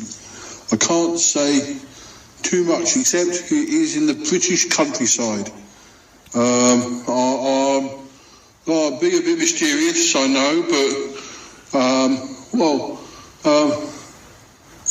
don't know if you want to say more, Paul. No, well, we're just really excited. Well, I'm really excited to be going away and on location, and I'm glad that you and the gang are there to get things ready. And that's right. Yeah. Yes. Go on, speak. So you'll be recording down here in, was it a couple of weeks' time? Yeah, that's right. We're just getting the location ready for you. I know it seems a bit weird. You know, it's a location, and it's not going to be on a video. Well, yeah, but you've got to get things ready. It's not just as simple as just photo shoots. Good point. Yes, of course there will be photos. Yes, we always take photos. Maybe some promotional videos. Yeah, we've done that before. Yeah, but mainly recording for the podcast. Absolutely, yes. So are the others there? Have you seen Damius and Bettina yet? Yes. That's right, I will be involved. Yeah, and yourself. I will be involved when we are actually recording. Yes, of course. I am due to be recording with you, but, I just want you to get, to make sure stuff was ready. And I believe there are, is it 3 or 4 episodes that we'll be filming on location? 3 or 4, yeah. 4? Yeah, 3 or 4. I've got quite a lot of plans. Yeah, like a 3-part story, is it? Yeah, that's right. Yes, but but kind of a weird, not like necessarily linked, but not necessarily directly linked. That's right. Yes, is that right? That is. Can't say. We have to be very careful what we say. Give it all away. Sorry, John. Your sound's billowing up. Oh, yes. What other? Can we tell them about that? What about the 4th episode? Yes. Yeah. All right. Well, we're going to be recording our Halloween episode. Yes. It's in true, April. Yes. Well, it'll be April by the time we get down there. Yeah. Yes. We are going to. We're going to be recording our Halloween episode, and it'll be in the can. It'll be ready to go for October. Just making use of the time we've got. Well, it just seemed to be. What else do you think you'll be getting up to, Paul? I'm going to be doing. Well, I want to be editing. I've got some very exciting episodes that. I need to get on with that project. Yeah. Whilst I'm there. Yeah. So lots of things. Yes. That's good. Yes, it is. Yes, very good. I think. Are we losing you? We're slightly you. So sorry, can you still? You'll be editing new shows. That's right. Yes. And John, I think maybe doing some interviews. Yes, John. John, I think we need to go back to the chat room now. So yes, I do have two other people with me. You'll recognise, but I think perhaps we'll come back and discuss. We'll speak with them. Later in the show, shall we? That would be good. Yes, that would be good. All right. Thanks, Paul. Speak to you soon. Okay. Thank you. Okay, John. Thank you. Yeah, I think we had some slight technical problems there towards the end. We seem to have a bit of disjoint, but so that was John. He'll be back.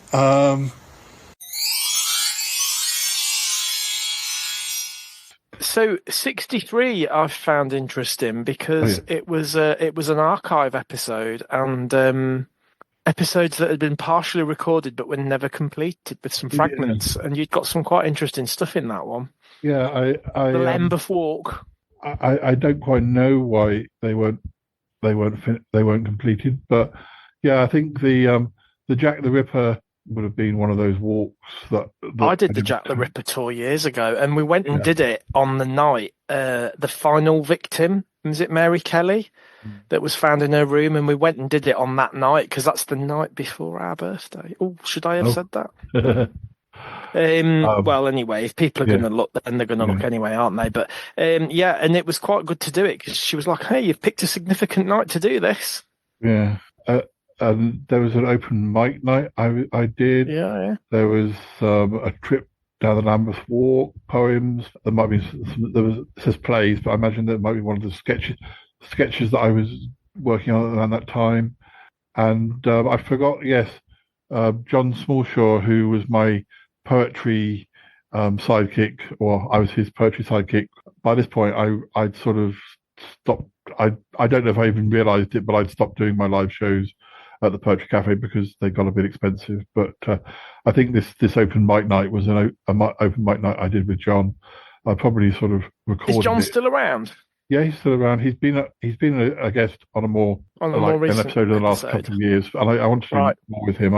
It's a shame that we don't do our shows together. It's just harder. But yeah, it looks like this episode was recorded between August 2016 and March 2017. So yeah, there are probably lots that's of one that pieces. You've recorded from some time before and just using it up. Yeah.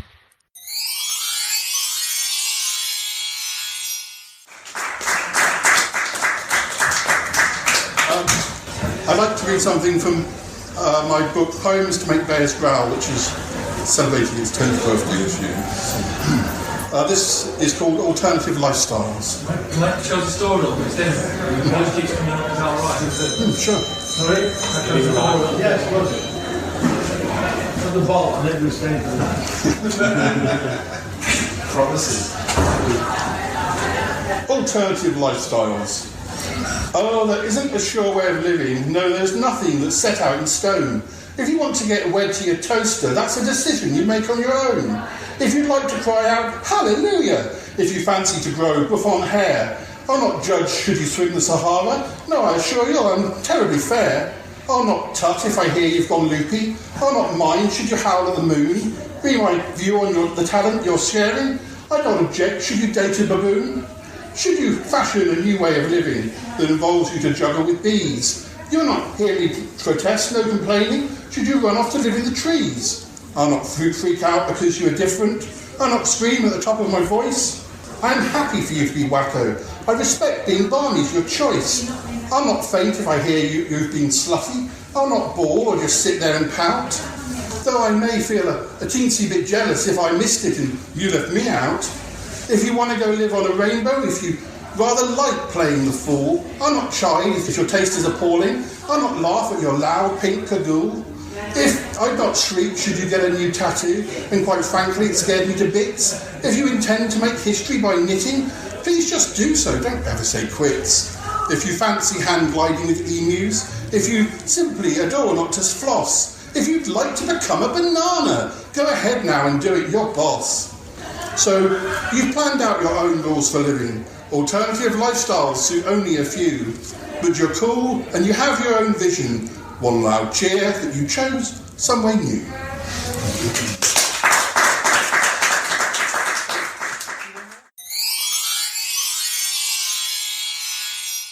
was 63. So 64 yeah. was an almost April Fool. It was, it was pretty much an April Fool. It is one of my favourite episodes because it's just ridiculous. It's definitely a good example of a probably was completely fictional episode. It's called The Dragon Child, an almost April Fool. So yes, this would be my first. I haven't heard this one. So could you just tell us a little bit about what you did and what it was about? I began to regret a heavy night on the town. Well, basically in this episode, as well as poems and some regulars showing up, and in this episode I lay an egg, and it is a dragon, Dragon Albert, and then I think I wake up and I go to the front door and there is an egg on the doorstep. So we're not sure. Was it all a dream? Did it really happen? But Dragon Albert is basically my dragon son who works at a phoenix sanctuary. So we don't get he grew up quite quickly, so we don't get to see him very often. Although you will hear him during 2026. He does feature. Actually, I think he featured in the 2026 April Fool's episode that will be out by the time this episode goes out. And something that you try and do every year, or? Yes, yeah. Although some years, because the other thing I do is with Sutton Park, I never had a proper last episode. Having done it for 8 years and over 3,000 episodes, I never did it sort of petered out, and I decided that I really wanted to have a standby last episode, just in case I could feel, I don't think I've done it quite as early as this, but I certainly in the 10 years I've been doing it, I've done about 3 potential last episodes. But as they've got out of date, I didn't want to not use them because I can't do that. I mean, that's where Toppy and I completely differ. If he's got something where it's not working, he just scraps it and he has no worry about dumping stuff. I'm kind of like, I've recorded an episode, it's going out in one way or another. Yeah. I mean, use it for something else. There's an episode that you and I did a couple of years ago, which I intend to release this year. It's just that our bit was half of an episode, and I never got around to properly doing the other half. But it will be done, and there's a few examples of things like that happening. But there were a couple of years where the April Fool's episode was the out of date last episode. So it's not really an April Fool because I wasn't. But it just seemed like the best time of year to sort of. The April Fool's episodes are difficult to do at the best of times, much harder than Halloween or Christmas or trying to do a storyline where you're improvising. Where there were some years that are like that. That's just typical traditional April Fool's episodes. I mean, The Dragon Child isn't really a proper April Fool in that we're not sure. You're not sure at the end what's true. I mean, it's certainly true that Dragon Albert became part of the cast. So quite a significant one then. Yeah. It could have been worse, I suppose. It's all very well of you to say that, John. You weren't the one who had to squeeze that thing out. No. Oh. It was pretty quick, though, wasn't it? It was only the other day you went to the party, so, most people have to, most ladies have to go through 9 months of what you went through in about 2 days, so just think yourself lucky, that's all I say. You don't know you're born. It's not me who's been born, it's that egg. Yes, well, it's all nice and warm, isn't it? It's kept warm. Yes. I'm surprised you got Dealey sitting on it. I know. Isn't it lovely? Oh, he's such a sweetheart, Dealey. I never thought that... Well, I've never seen a cat incubate an egg. Oh, no, you should be doing that. Although probably you... How thick's the shell? I don't know. I think possibly it's not a bad idea for Dealey to do it. He's a lot lighter than I am. Oh, dear. Oh, John, I just want to say thank you for sticking by me and I don't know what happens next. I really don't. But I'm so glad you're here by my side and helping me along. Sure. I mean, what you got to have somebody helping you out, and I just wondered, have you remembered anything else about, that night? I think I've sort of remembered the name of the dragon. I think it was Dudley Dragon, something like that. Yeah. Oh, I do remember though when I woke up the next morning. I was still drunk, but basically, I woke up and he'd left me.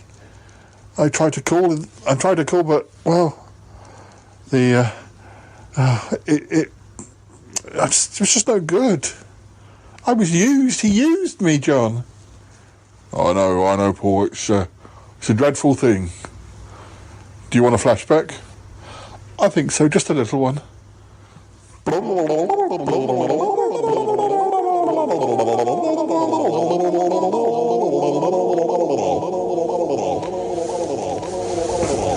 Hello, this is Dudley Dragon. I'm afraid I can't take your call.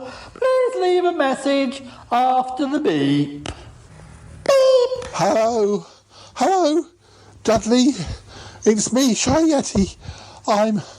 I'm just calling to say you haven't answered my call. I really enjoyed last night. I think I can't remember much about it. I hope I didn't say anything. I hope I didn't do anything. But just when I woke up, you'd gone, and I kind of thought we could have gone for breakfast or something. And anyway, do call me. Please call me back. I'd love to see you again. Yes, I'd love to. Thank you. Thanks for a lovely evening. This is me, by the way, Shy Yeti, the Shy Life Podcast. Yeah. Please call me again. Call me back, please. I miss you, Dudley. I miss you. Give me a call. I left my number. You've got my number, I think. Yeah. I'm afraid I can't take your call. Please leave a message after the beep. Oh, it's me. Hello, it's me. Shy Yeti. It's me. Shy Yeti. Hi, it's me. Hello, it's me. Shy Yeti. It's me. Shy Yeti. Hi, it's me. Hello, it's me. Shy Yeti. It's me. Shy Yeti.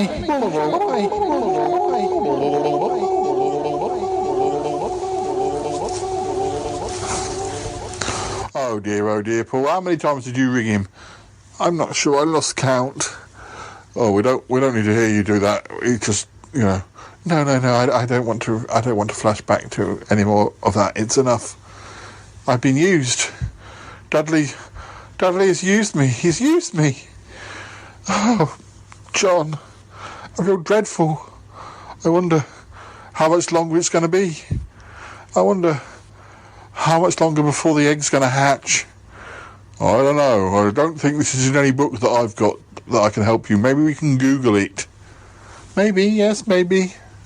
Oh, well, as long as Dealey keeps the egg warm, it should be fine. Perhaps it's going to hatch, as quickly as it was developed, if you know what I mean. Yes, Paul, yes, I do. Should we move on to 65? Yes. So it says that you launch into enthusiastic waffle about some of the things that you're currently keen about. Can you remember? Can you remember any of those? It's called Good to Talk, the episode.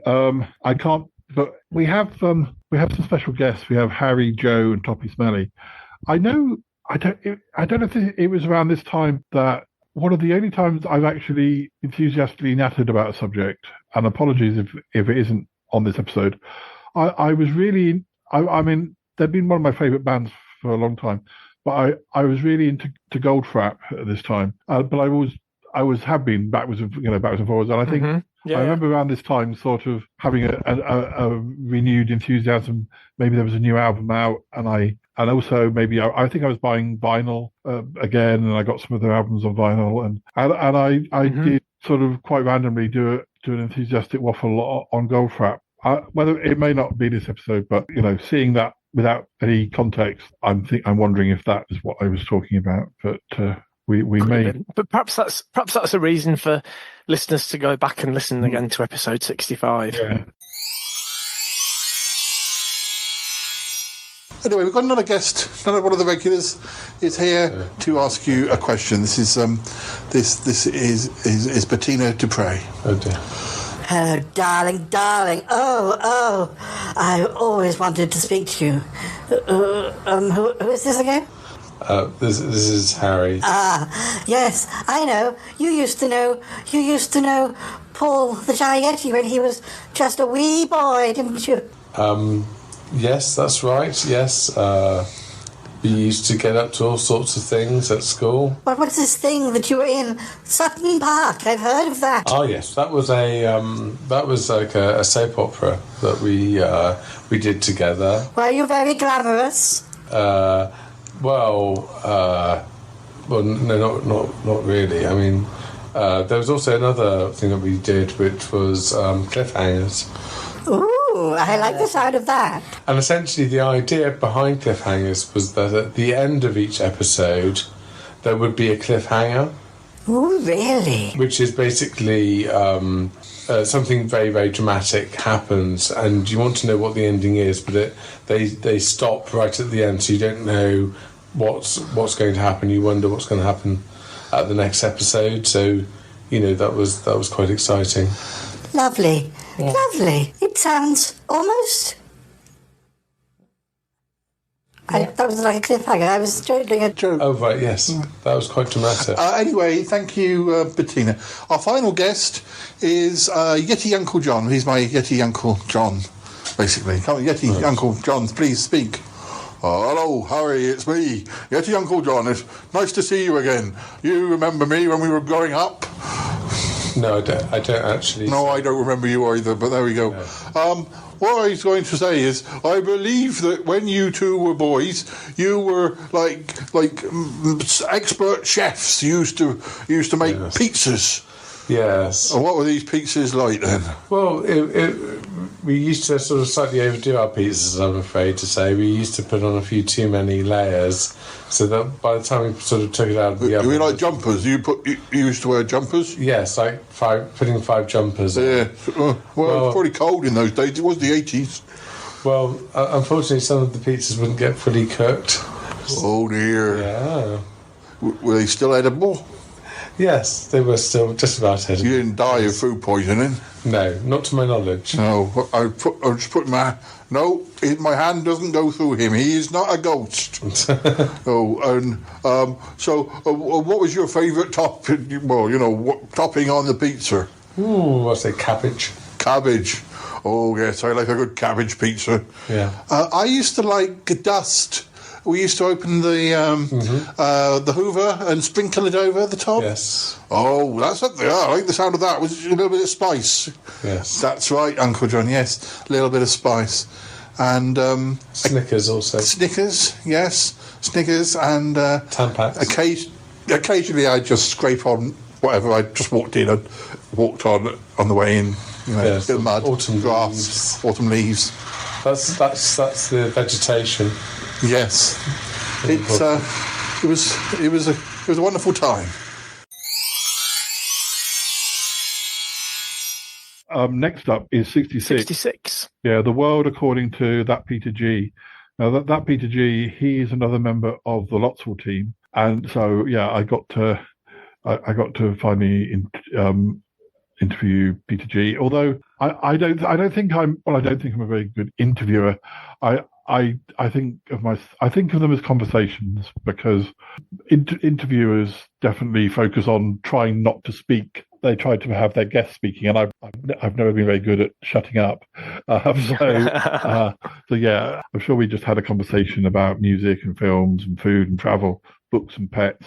Peter did come back on the show later on, but this was the only time he featured as himself. Although there was an episode that Toppy and I were talking about earlier where Damius Trinklehorn had his own show, and he interviewed people from Lotzel. There were lots of ridiculous bits that I took out of Lotzel episodes, which then I strung into a conversation with Damius. But yeah, Peter G played a character. He played an antique dealer. There was a part in the show where Bettina had found she had spiders in her cellar that weaved webs that were really rare, and I think the antique dealer got involved in that plotline, maybe. And maybe there were other things that were being sold that, I think he might have been a little bit corrupt as well. He definitely came back a few times and sort of recorded lines for me and things. The bits and pieces. Yeah. I think we've got two more numbers. We've got 2 and 6, I think. Okay, give me 6. That's music. I was interested in some of the music you're into. I know bits and pieces, but I'd be interested to hear.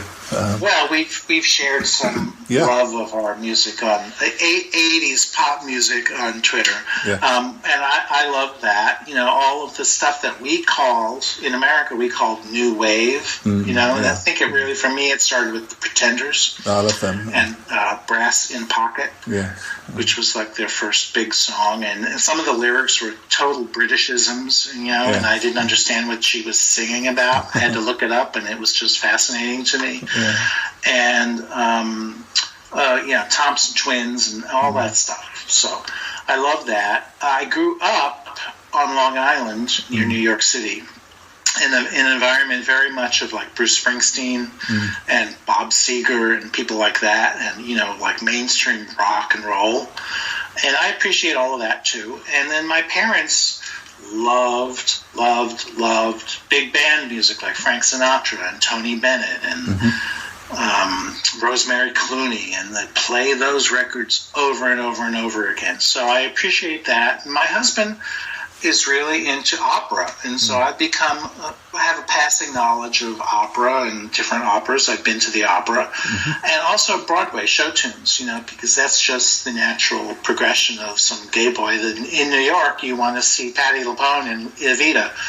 So it really runs the gamut. And my musical, if I read you my playlist now, it would be a little bit of all of that. and it all harkens back to different times in my life, and it evokes certain memories. And, like disco, because when I was coming out as a gay man, when I was 19 or 20 and going to bars, I mean, all they played was disco music. It was Donna Summer all the time, or some other disco act. I can't even think of it. Bee Gees. And so that brings back memories. And all the Bruce Springsteen and stuff brings back memories of my family and growing up and all my high school friends and things like that. And so my musical tastes are all over the map. And I really like it that way. Next up, now this is this was part one of a two-parter, wasn't it? This is where I went off to. This was a bus trip. Yeah, Adventures on the Other Side is not the bus trip we were talking about earlier. No, it's where I get on the bus and I end up in a very strange place.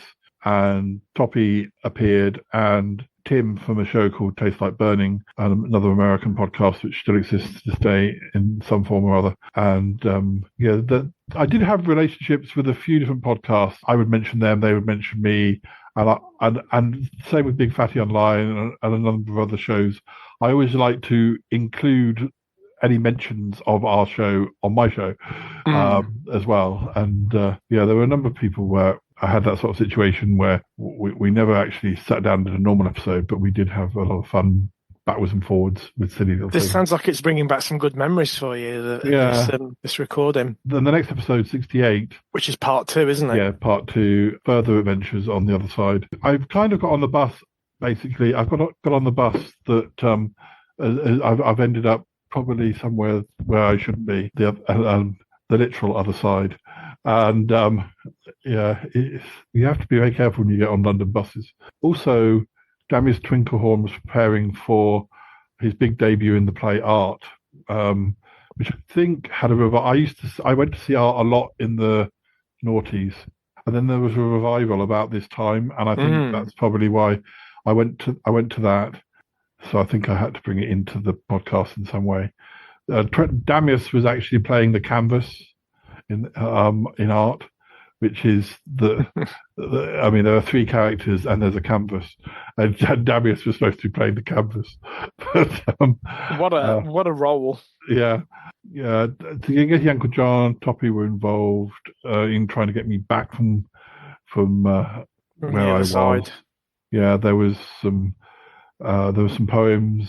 There was a lot going on. There's also a character, Her Magnificence, Madame Dedigrams, who is this something that you've done where you've done kind of like multiple parts to an episode? Obviously, if it needs a part 2, or I do that. So I did one earlier in the first year where I think there was a 2-part episode in Venice. It always feels very grand if you have to do a 2-part.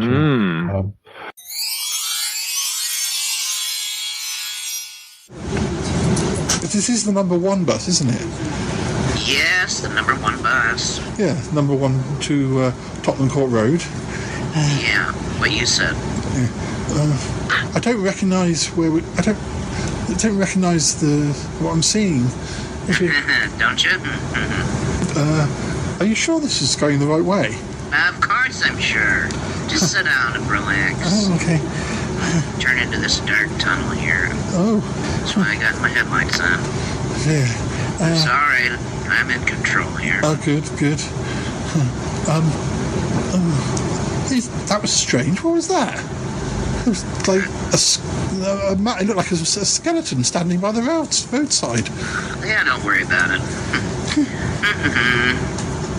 I've never seen those pits of fire and flame before.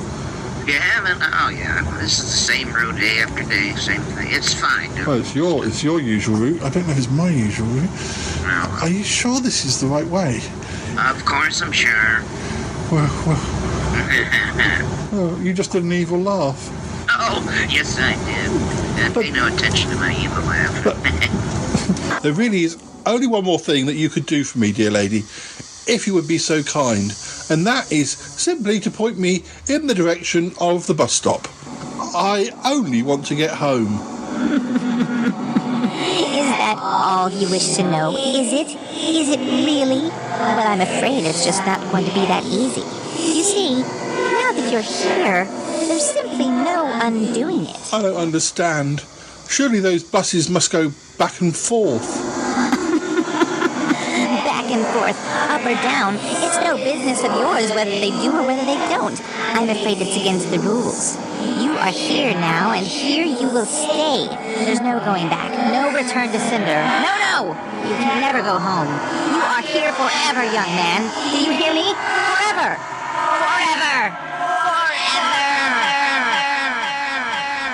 And, you're amazing. You've got another show, haven't you, today? Yes.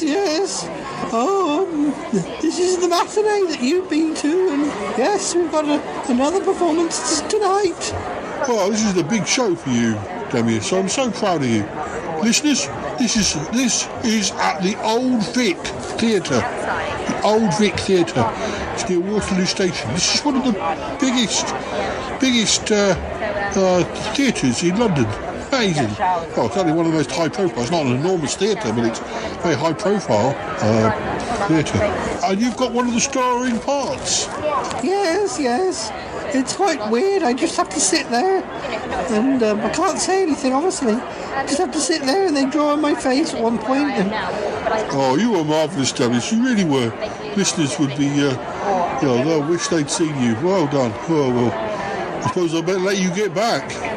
Oh, yes, I'm worried about Paul, though. Right. Oh, well, yes, so am I. But I'll try and, I'll try and call him, and I'm sure he'll be fine. I'm sure he'll be fine wherever he is. Yes, it's a shame though. It's a great shame. Well, good luck for this evening. Break a leg. Oh, I don't know about that. Now, our next episode was episode 69. It was another live yes, one. Our 7th episode. Another satellite link up with Bettina. Yes. And Yeti Uncle John made it into the studio, but only just. And yeah, we were discussing future episodes and interacting with the chat room. And, interaction with the chat room could often take up a lot of the episode, depending on what we did and what we managed to get them saying. Sometimes just reading their little messages, or them saying hi, or finding out how they were doing. I always like to try and bring.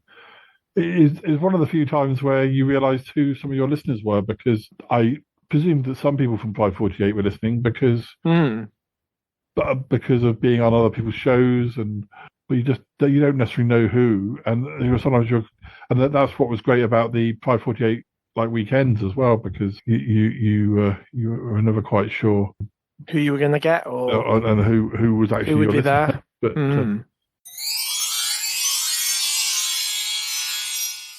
we have a guest now in the studio, so as he's here, I thought we talked to him before. The satellite's not quite ready. So, Cromitty, how are you doing? Well, hello. It's good to be here. Yes, I don't think that I have. Well, I don't think that I have been here for a live show for a while. No, I don't think so. Although you were creeping about in the background a bit. Oh, yes. Well, that was a very long time ago. That was, when things were not so good. But I am very keen that, we foster a good relationship. And, there are things, I realize that I have made many mistakes in the past. Well, it's good to hear you say that. It is good to hear you say that, Cromitty, because we really do need to work out what's happened to Bold Sasquatch. Well, I feel very much responsible. That's probably because you were responsible. You not only turned him into the creature that he has become, but you then let him free. Yes, I cannot really refute that. This is what happened, and so yes. Well, I would, it's something that I regret very much, and well, I am on medication now, and I am doing a lot better. So this behaviour that you were doing, you're saying that this was something to do with, some illness, perhaps? Well, this is what looked like, yes, very much so, yes. Well, I'm glad you've been to get some professional help.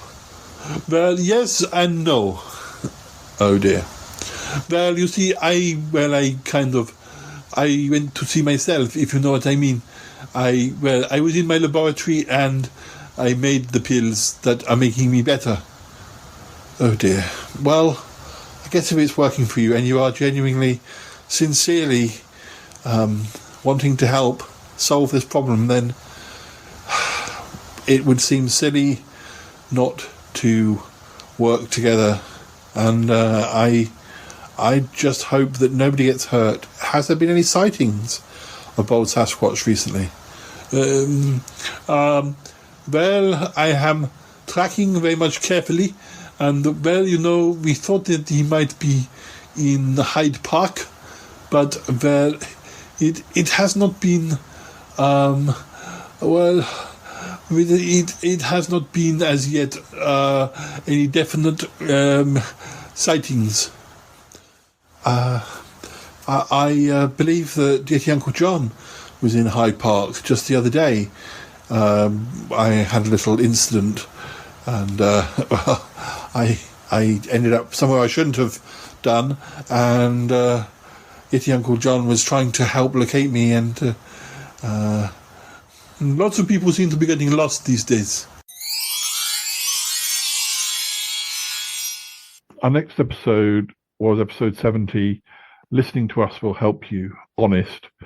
We had a few different guests in this one. Yeah, you had Tom McCall. Yeah, he was somebody who I'd met at that, a poet that I'd met at that open mic night. And I wasn't able to get him to sort of sit down for a chat, but he recorded me some poems from his book at the time, Being With Me Will Help You Learn. And I'm still Facebook friends with him, but we've never sort of met since then.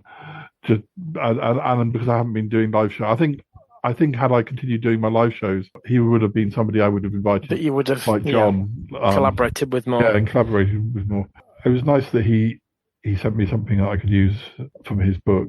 Our other friend was our friend Carrie, who is an American living in France, who we've spoken to him a couple of times the previous year. We also had a little report by Jay the Haunt Club about the first episode of the then current season 10 of Doctor Who in 2017. But a busy episode, which busy is one, yeah, always good.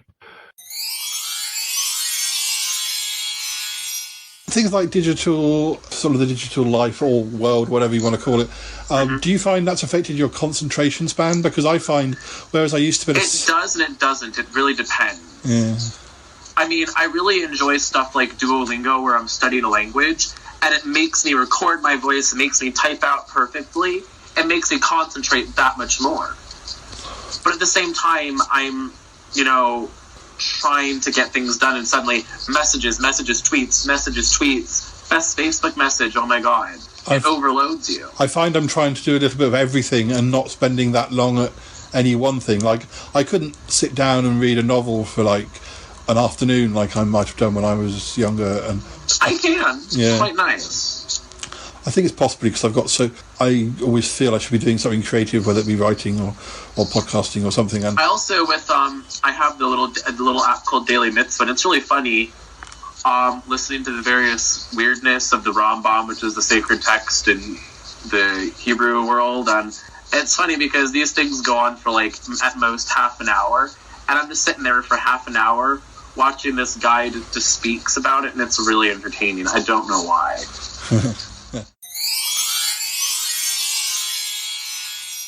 Episode 71 was called 3 Questions for Toppy. That's been very long questions if they lasted the whole episode. But yeah, it's an hour and 5 minutes. Yeah, so there were questions covering the topics of music, naming, pets, and cooking. Yes. Well, Toppy and I would often, we sometimes, like you and I do, we have a chat before we start recording. But sometimes with Toppy and I, we might end up recording from the start and then suddenly realise, actually that bit's quite interesting, we'll use that in another episode if it doesn't fit in with what else we're doing. Yeah, we did some bemusing sketches, apparently we did some poems, and we heard from the regulars. This was sort of perhaps a template for some of the episodes I've done where I've had like Jay the Haunt Club or Toppy, and I've kind of imagined it being like one of those shows where, like Saturday Night Live or something, where you've got a bit of chat, you've got some silly sketches, and your guest becomes it's like a variety show with maybe interacting with some of the regulars. I enjoy doing that sort of thing, with putting the guest front and center, but not expecting them just to do the one type of chat. Versatility in your guests.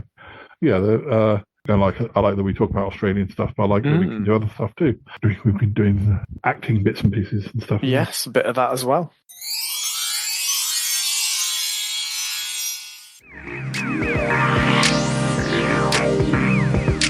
So Toppy, I was just thinking, I've been reflecting back over our fictional childhood again. Yes, our fictional childhood together. I was thinking the years we spent together as young children. No, it's lovely. I was thinking of that time when we were doing the animation. That time, I think we should just think back over that. That was quite something. That I remember we were using clay. Yes. And it went something like this. I'm going to do my special effect, my flashback noise. Yeah.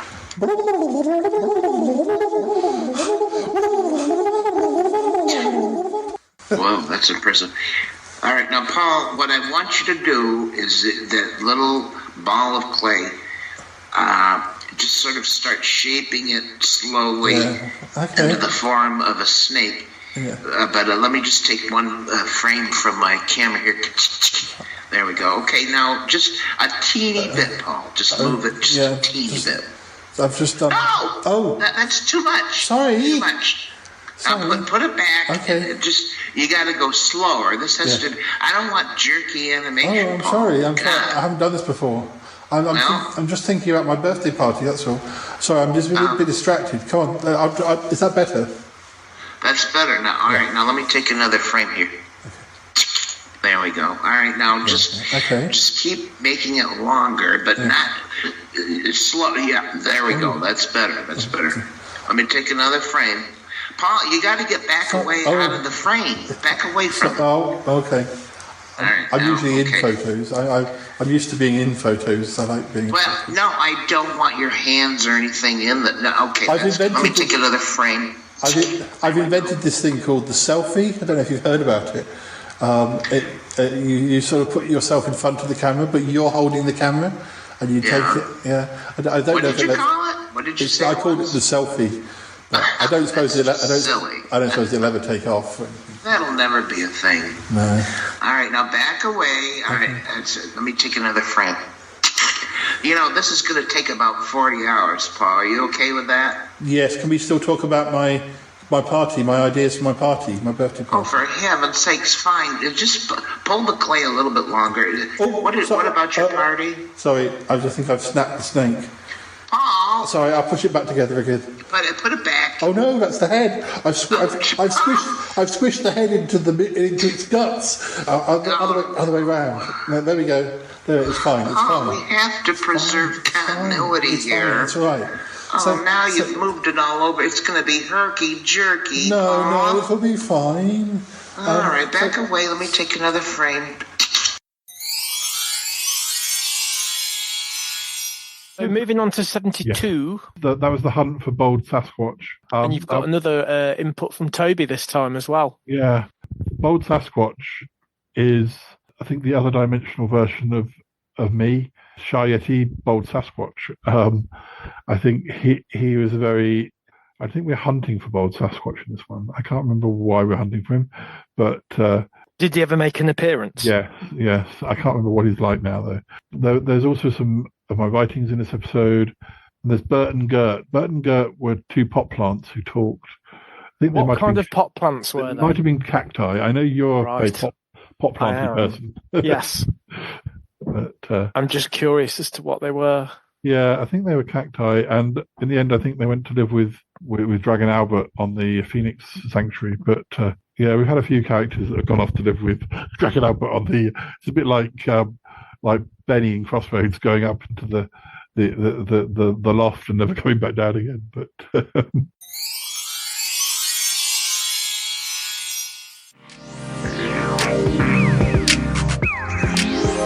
where are we going now? We came out of that park.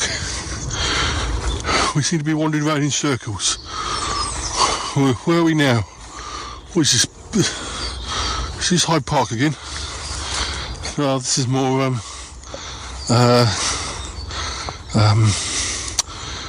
what do you call it? Green Park. Sorry, my mind went for a second. Oh, it's all right. Oh, I'm feeling a bit knackered, Paul, to be honest. I know, me too.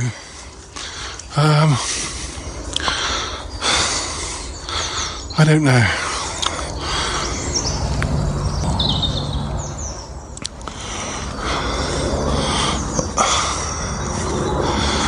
Have you heard from Damius or anyone? What, me? No, I haven't.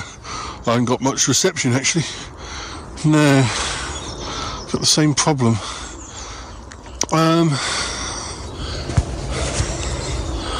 I wonder what we should do. See something moving through the trees there. Do you think that could be them? I don't know. Could be. I don't know. Should we investigate? Oh, only if you think so. I don't do anything rash. I know what you mean. I have to be careful with. Oh dear. Let's go down this way. I don't think we've been down this path so far. It's not all grown up here that I remember. Yeah, I don't know if I've ever been in this park. They've obviously let it grow up a bit. Yes. This way, I think.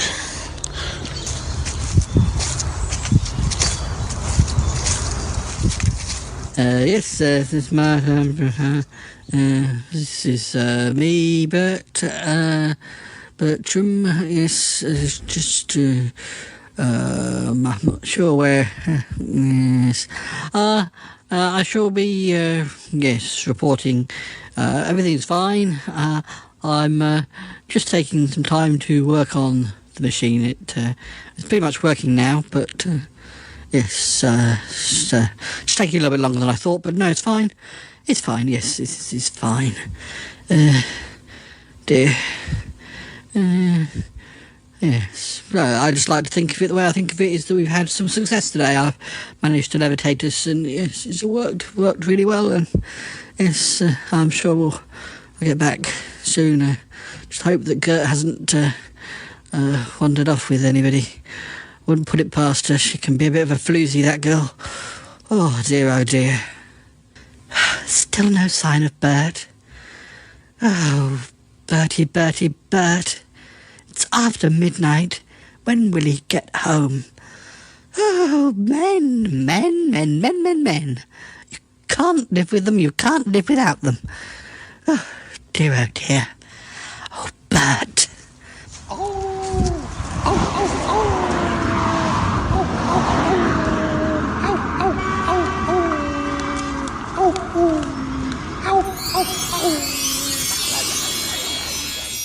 Now, episode 73 is the Which episode. is a significant number for us. Yes, it is. Yes, very, very much so. And that looks like it was another bus episode. Now, this is the one I was telling you about. So, right. This is the one where we take a ride on a London bus, allowing various regulars to hop on and off. Each guest is rewarded with a poem from Shayeti.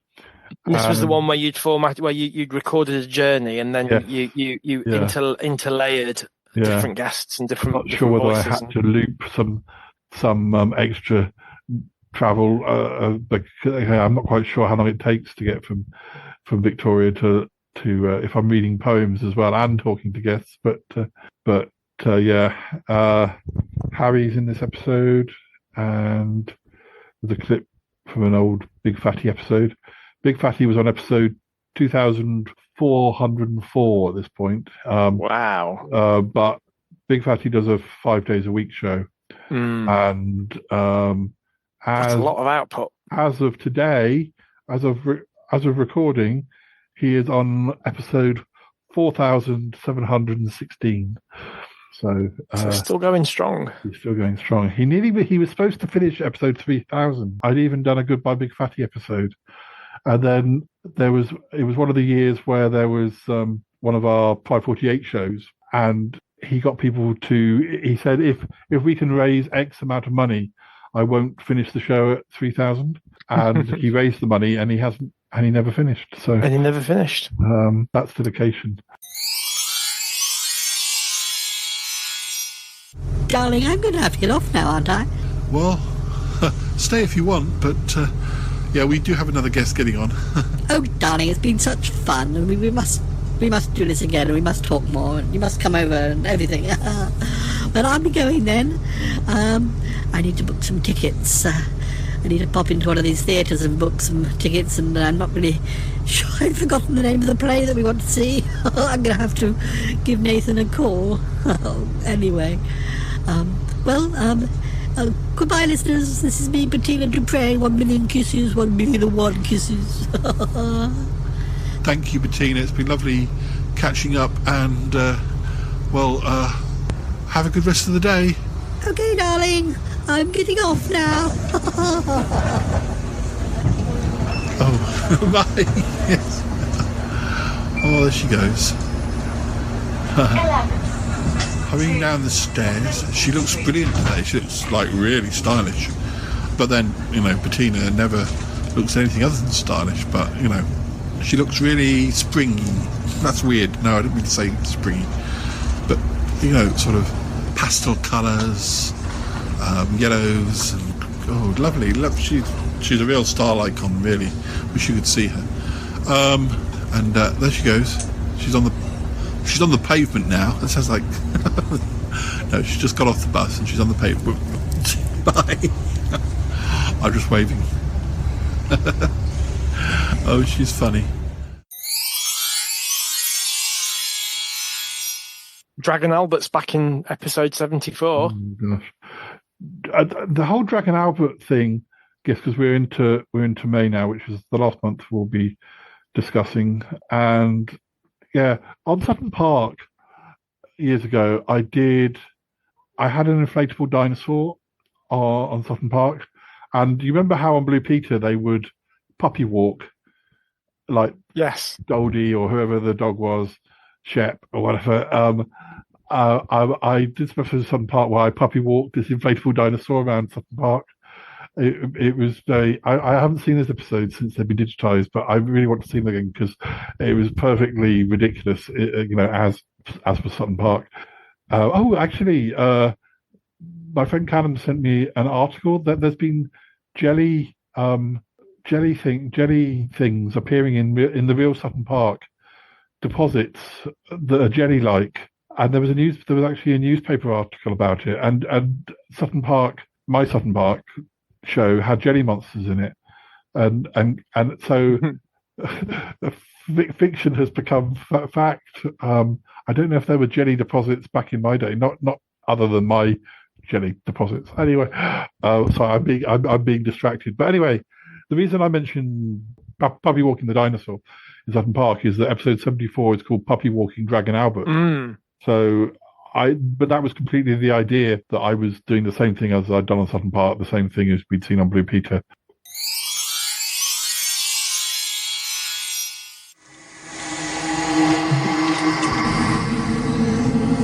Hello, humans. This is me, Ick, the alien. I am here to tell you a little bit about my planet. I'm here today watching out for beasties. Yes. Us aliens have beasties too, just like you humans do. Yes, this beastie is known as a big Fatosaurus. Yes, it is a very strange beastie, but it makes it very... Oh, you must be quiet, here it comes. It has many tentacles. I said tentacles.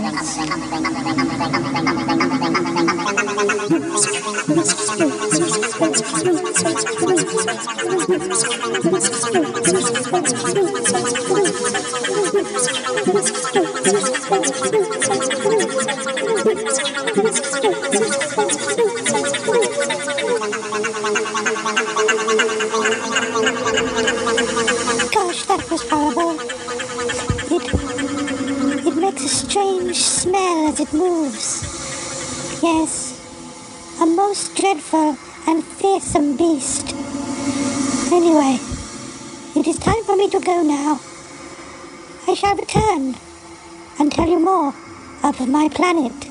I hope you found this of interest. Thank you.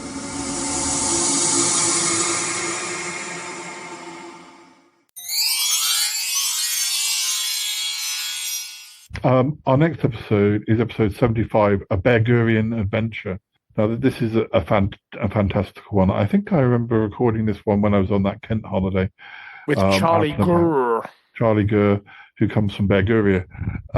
He's a character that was in my Mouse of Commons books. I think I went to visit him in Bearguria for the first time, and amongst other things like voice messages and stuff with the... I think this is the time where he sent me off as a human, like truffle pig. There were some truffles, and he sent me off hunting for truffles, and I didn't realise what I was getting into. But yeah, he treated me quite badly. It wasn't much of a holiday. But...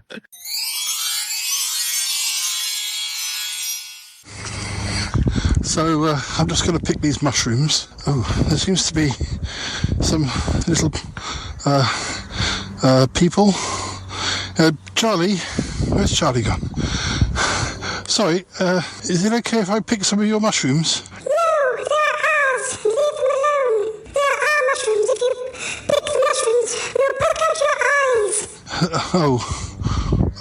Okay.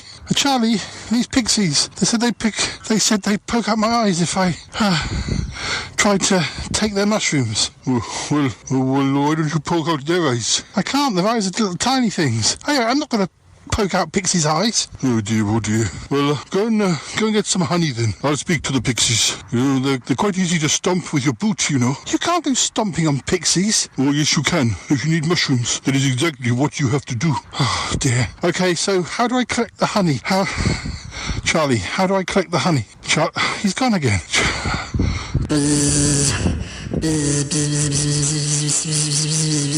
These bees don't seem too keen, Charlie. These bees aren't very keen on me. Charlie.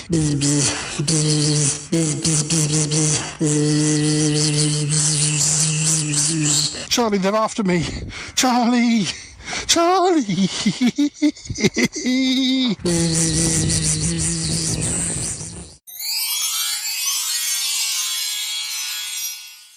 Shall we move on to 76? Yes. Sounds like it was another one with lots of different characters. Yes. It's called Private Conversations Overheard. Again, some unheard conversations that we need to hear. Yeah. Yes. I think some of them were meant to be like we were getting to hear chats between Uncle John and Bettina and Charlie and Damius, and we were getting to hear some gossip that perhaps we shouldn't do. But and there's also some unheard conversations in this episode with Toppy, Nick, and Jay.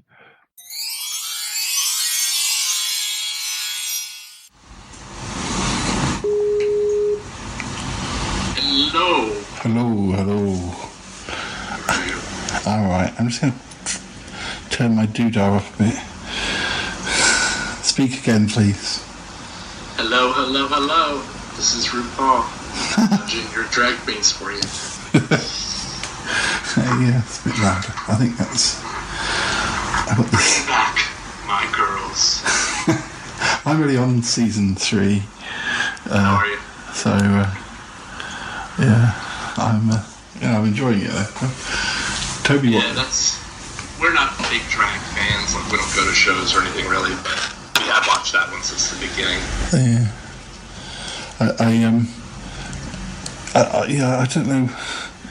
I don't know why we suddenly started watching. Well, Toby was watching it, and he can watch it like episodes, like after episode, but. Yeah, I find that difficult. Yeah, I try and like one at a time or something. Two at most. Yeah. We usually watch it during the moment we watch it over whilst we're having our dinner, and that sort of fits into the time that we spend together in the evening. Yeah, we do that sometimes too. How you feeling? We try to not watch stuff like Walking Dead while we're eating dinner. Yeah. Although we did watch an episode tonight where they were taking their clothes off and posing. That wasn't that ideal for eating, but. Yeah, they all have very sort of almost androgynous bodies. I'm sitting in the kitchen. The chair's a bit low, so it's probably a good thing we're not videoing, because I could just like see the top of my nose.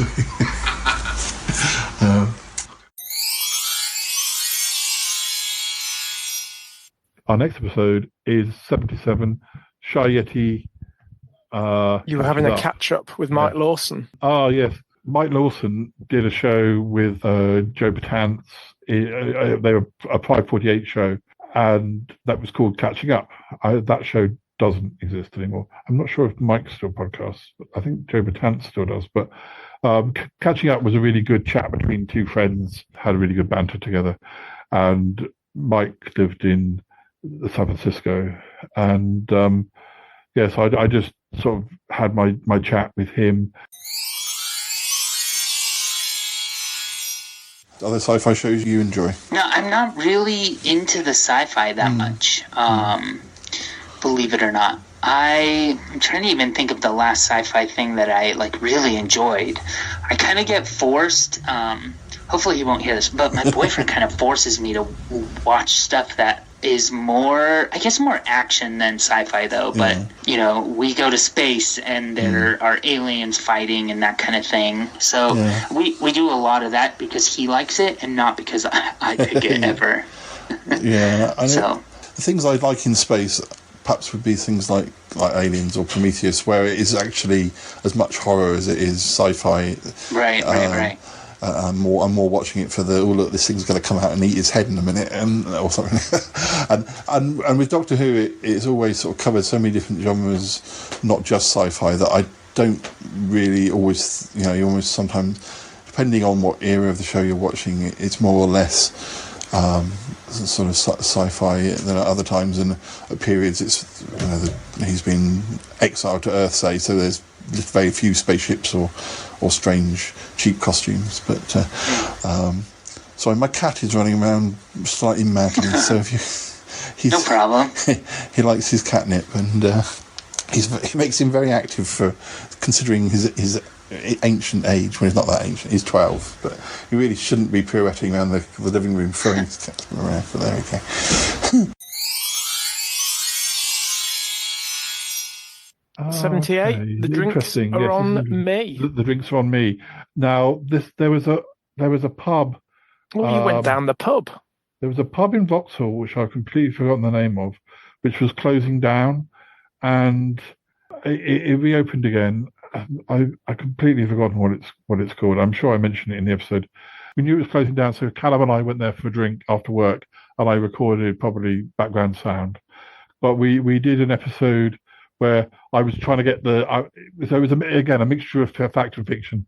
I was getting the regulars to come for a State of the Podcast meeting. We were having it at the pub, and then we thought this pub had closed, but we went in and we had the meeting, and then we left, and then maybe somebody forgot their coat, and we went back. Where's the pub gone? So it was a kind of it was a way to sort of make a bit of a mystery as well. It was kind of fun. It's all been very good, I think. And what about you, Damius? Oh, yes. There's been plenty of interesting things going on, I would say. Gosh, it's really hot in here, isn't it? Oh, dear. You know what? I'm not sure this room can cope with the four of us. There's Yeti Uncle John sitting on boxes, and Damius hanging off the bookshelf. You're actually sitting on the top of that bookshelf. You're going to come a cropper. Oh, I'm all right. And Bettina's got the only other proper seat. Well, I'm comfortable, but I don't know about the others. Well, it is pretty hot, though, isn't it? Listen, I've got a good idea. There's no reason we have to have our meeting here. There isn't. We don't have to have it here in the podcast studios. We could just go down the pub. Literally, we really can. And I think that's what we should do. We should go down the pub and discuss the podcast there. It'll work just as well. The number 2 comes past this building. Just hop on that. Go to Vauxhall or something. We'll go to, I don't know, I can't remember what pubs are still open in Vauxhall, but and then it's kind of convenient for me to get home afterwards as well. Darling, that sounds wonderful. A perfectly reasonable idea. I think we should do it. Yes, we should do it. It's fine, yes. I think so. Well, I wouldn't say no to a drink, I can tell you that. It's much too hot in here. Right. Listeners, there's going to be a quick break. You won't probably notice it, but we're going to head to a pub in Vauxhall and finish the meeting off there, because it really is... it's silly to squeeze ourselves into this little storeroom, which is basically all it is. Okay. Right, let's go down the pub. Oh, yes. Oh, very good. Yes. Oh, mine's a gin and tonic. I'll buy the first round. Oh, damn it. No, I should. Well, if you insist.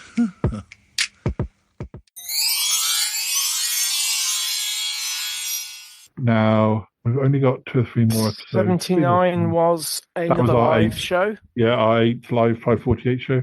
Yeah, chat room banter, voice messages, live satellite link up. And we were celebrating the fact that it was the first anniversary of the podcast and the 15th anniversary of my blog, which is still going to this day. So So yes, hello. So how are you doing? How are you? What sort of weekend have you had? Chat room, what sort of weekend have you had? Well, we haven't really got a theme as such, other than, hearing about what you've been up to. We haven't got a proper sort of different theme this episode, because I wanted to, discuss a few birthdays, as I was saying before the theme music, because it is, pretty much now is the first anniversary of the first episode of the Shy Life podcast. I think last weekend was the anniversary of me recording it, and I think the first episode came out about now. So not only that, but it's 15 years of my blog, and that was earlier in the month. But I will be reading one or two poems from my blog that and I hope I haven't read before. But of course, we are coming up to episode 100. Although we've still got 21 episodes to go, but I'm guessing by early August, by mid-August, would have hit our episode 100. And we all know, well, if you're regular listeners, you may know that episode 100 is a big deal. Oh dear, if we can get it arranged. Toppy, can we get this arranged? Episode 100 is hopefully when Aunt Tappy and Bettina Dupre are finally going to meet. Well, after lots of years. Episode 80 was an alien update. It says you're reflecting on dark times when you were beginning to miss the aliens, and Nick's mentioned again. Yes, I was. I think I was obviously quite enjoying Ick living with us. I think I'd done a few recordings where Ick had also appeared during live shows, and whereas I probably just played them live over the airwaves, I was able to edit. I understood that they wouldn't be perfect for the listeners live. When I came to edit them, I was able to put them in. So yeah, that's one of those things where you have a live show and you slightly improve the podcast version. But in episode 80, yes, there was also some poems, and Big Fatty allowed me to use some clips, and Nick appeared. It all started nice. It all started fine. We were having a good chat about our writing.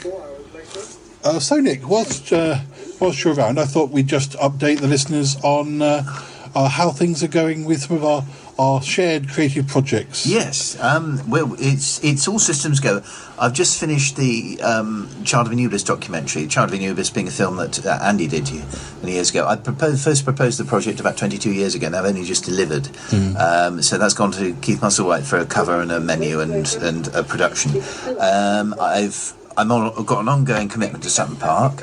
Yes. You've just provided me with some more tips, which is interesting to see. Yes, from a mixture from 94, 95. And there's also little inserts that you did with Lee Freeman, which we're taping at the moment. In the other room, we're actually taping a sound effects album that was used from those era, which I'm using on my Audacity machine. And in the other room, I'm processing an episode of the podcast. So we are a veritable hub of activity. And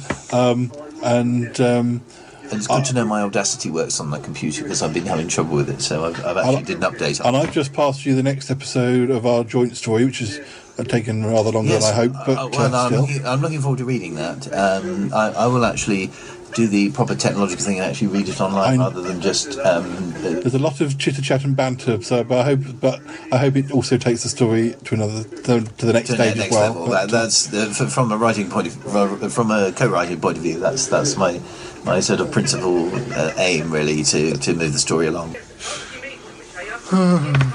Oh, what was that sigh for, Paul? Oh, sorry, I'm just a little bit.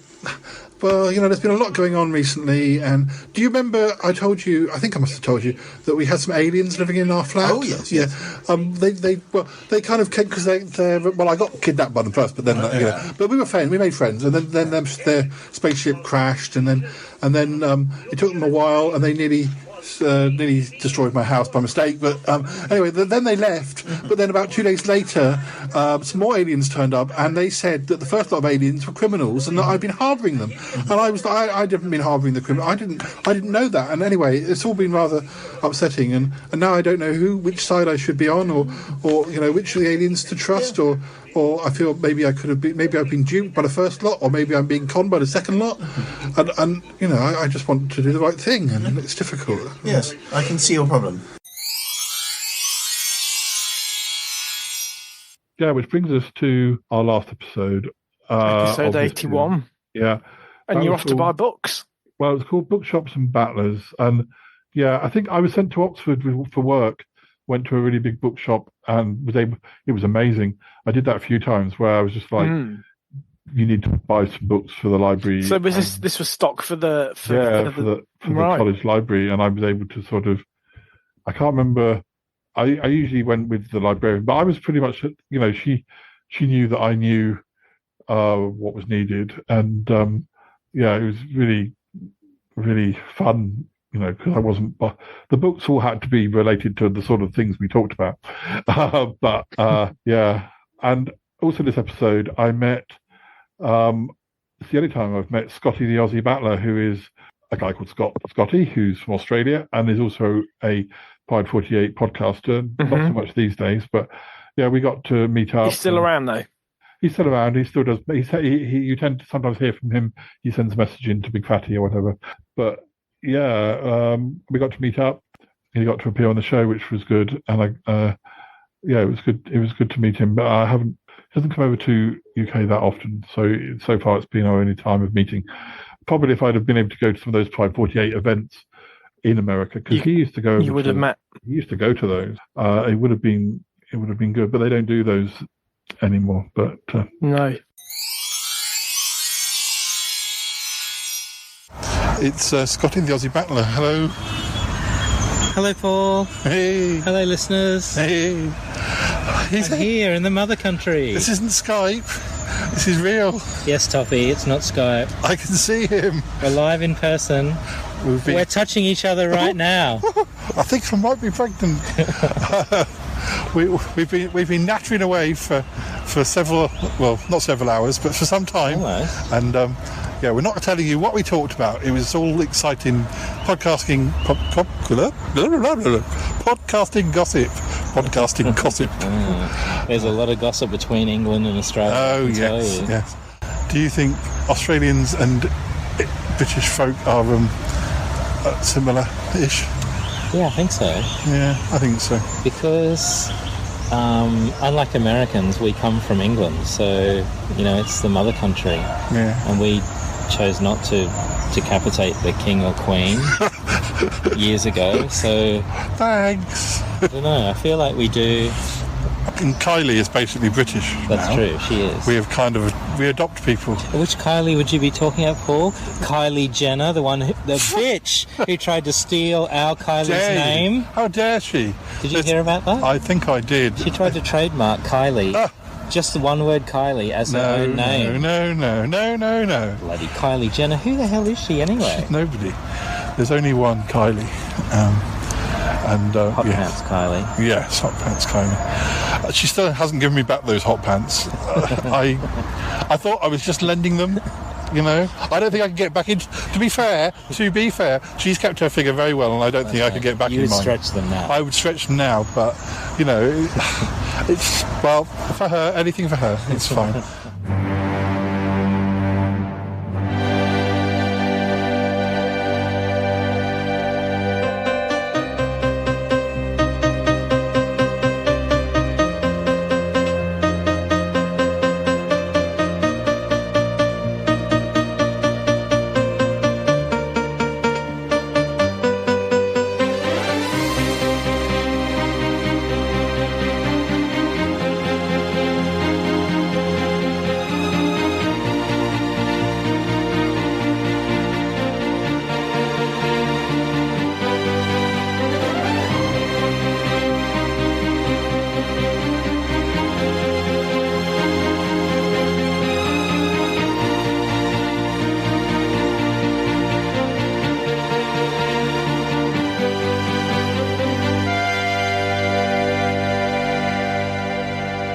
Anyway, that's the end of our first year. I've enjoyed doing this look back. I'm not against maybe doing a look at the second year as in 2027. I might even think about looking at the second year and doing a clip show of the second year. Who knows? But on this occasion, it was nice. It's been nice to look at I think it's always good to review what you've done and look back at stuff. And does it inspire you to keep going? And oh yeah, definitely, perhaps some things that you discussed, maybe you might want to look at again from a different perspective, sometimes I forget. Oh, I used to do that, didn't I? That was really good. It just happens that this year I'm planning on doing a lot more travel, so it feels nice that the 10th anniversary is, I'm going to get to go travel overseas again. I'm probably going to do some videos as well as podcasts. I because one of my trips is it would be a shame not to somehow do a video as well. So all hands to the decks, as I say, or whatever. All hands on deck. Busy year ahead, and I've really enjoyed going through the episodes with you, and I suppose really, although things have changed in some ways, I still think that the randomness that you did back then is still there now, which is a positive. Yeah, well, it helps as you meet new people and new ideas, and just I get ideas like, how can I make this new guest more than just a voice, become a character as well, sort of thing. So. Very good. Anyway, well, I've enjoyed that as well, and been good to catch up with you again. Yeah, thank you very much, and thank you, listeners, for listening. And as I say, the 10th anniversary is going to stretch all the way across the summer, so in lots of different ways. And you'll hear Andy again during the rest of the 10th anniversary and beyond. Celebrations. Yeah. And beyond. Right. Hopefully, and beyond. Yeah. Okie dokie. Well, take care and join us again soon. And thanks again, Andy. And thanks again to... No worries, Poppy you're welcome. And to Matthias in the first two episodes. So, yeah. Okie dokie. Bye-bye for now. Bye, everyone. Goodbye. Goodbye.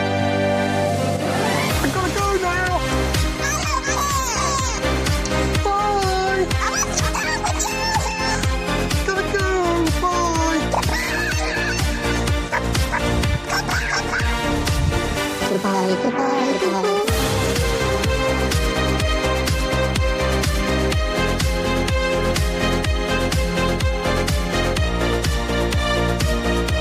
Goodbye, goodbye, goodbye. Yes, goodbye, goodbye, goodbye. Wow. Really? No kidding.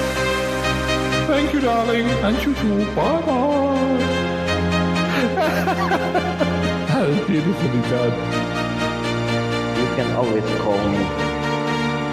Oh, that sounded good.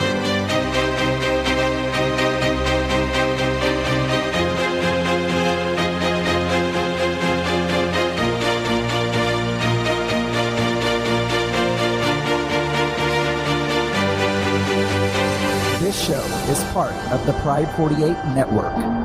Find more shows over at pride48.com. Oh dear, what's going on now? Oh, it's the Shy Life podcast. Let's go. I have a voice. I have a voice. You have a voice. You have a voice. We have a voice. We have a voice. Unique voices in podcasting. UnivazPods.net. That is so cringe, oh my god. You're a man of culture as well.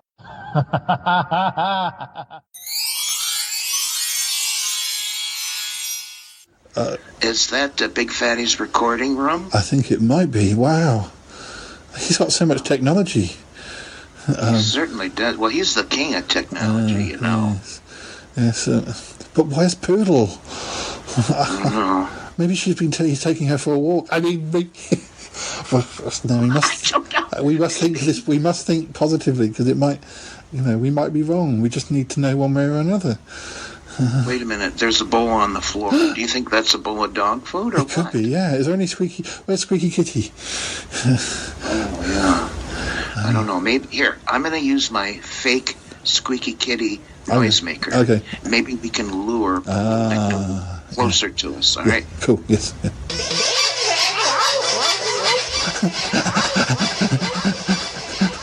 throw him to me. Throw him to me then. Oh, sorry. Sorry, I just saw you playing Squeaky Kitty, and I wanted to run around with her. Well, I thought there was a real toy. I wanted. Yetis can be, Yetis can be quite like dogs when they're. Give me that back. Sorry. Now you got Yeti spit. Sorry. Well, we'll just wait here. And there's no sign of anybody, but if we just wait here, we're sure to see something. I suppose. He's probably gone to. He's probably gone to the. He's probably gone to the horror hotel or something. Do you think if he's not around, we could go and help ourselves to something from the fridge? I'm really hungry. I'm really hungry. You can cook up something, can't you?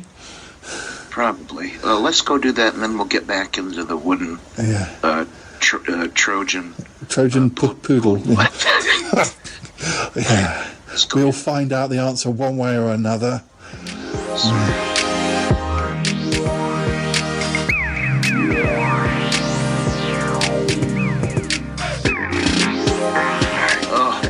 That was good. Big Daddy sure keeps some good bacon in his fridge. Yeah, you can cook up a storm there. That's really good. I hope he doesn't mind. Well, he'll never know. We can't let him know that we've been in his house. No.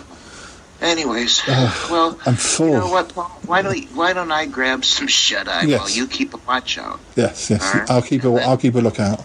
In about 5 hours, why don't you wake me up? Yes, and we'll take turns. Yeah. I'm vigilant, ever vigilant. Excellent. Now, don't fall asleep. No, I won't fall asleep. Don't worry. All right. Well, I'll just get some shut eye. Yeah.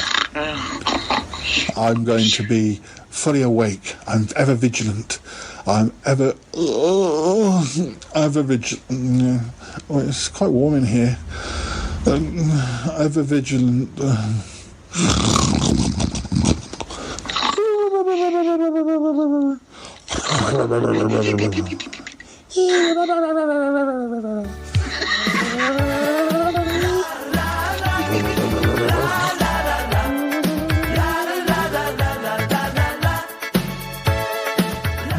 Just the weirdest thing I've ever heard. Well, gotta tell you, I didn't expect that. What the hell just happened on this show? I mean, seriously, reverse it, because I lost... What's going on? What happened? Man, was that worth it or not? Oh my goodness, that was a darling little shoe. Whoa, I love that one. Great show, Paul. Yeah, that was a good shoe. I'm going to have some orange squash now. It's exciting one. Et voila. Oi, that's your lot. Oh, everyone's a critic. Herkese merhaba. Oh my god, that's so funny. Oh my god, yes. Why didn't I think of that? Oh my god, you're so cool. You're like the coolest Yeti ever.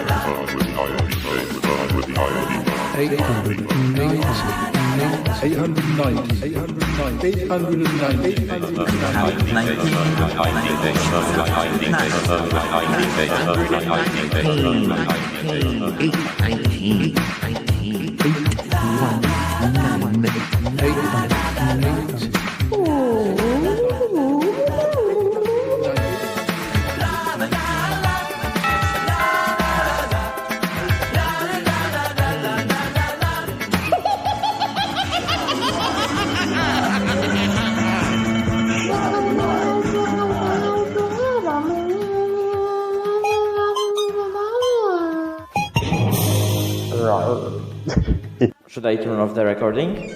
Okay, stopping recording now. Very cool.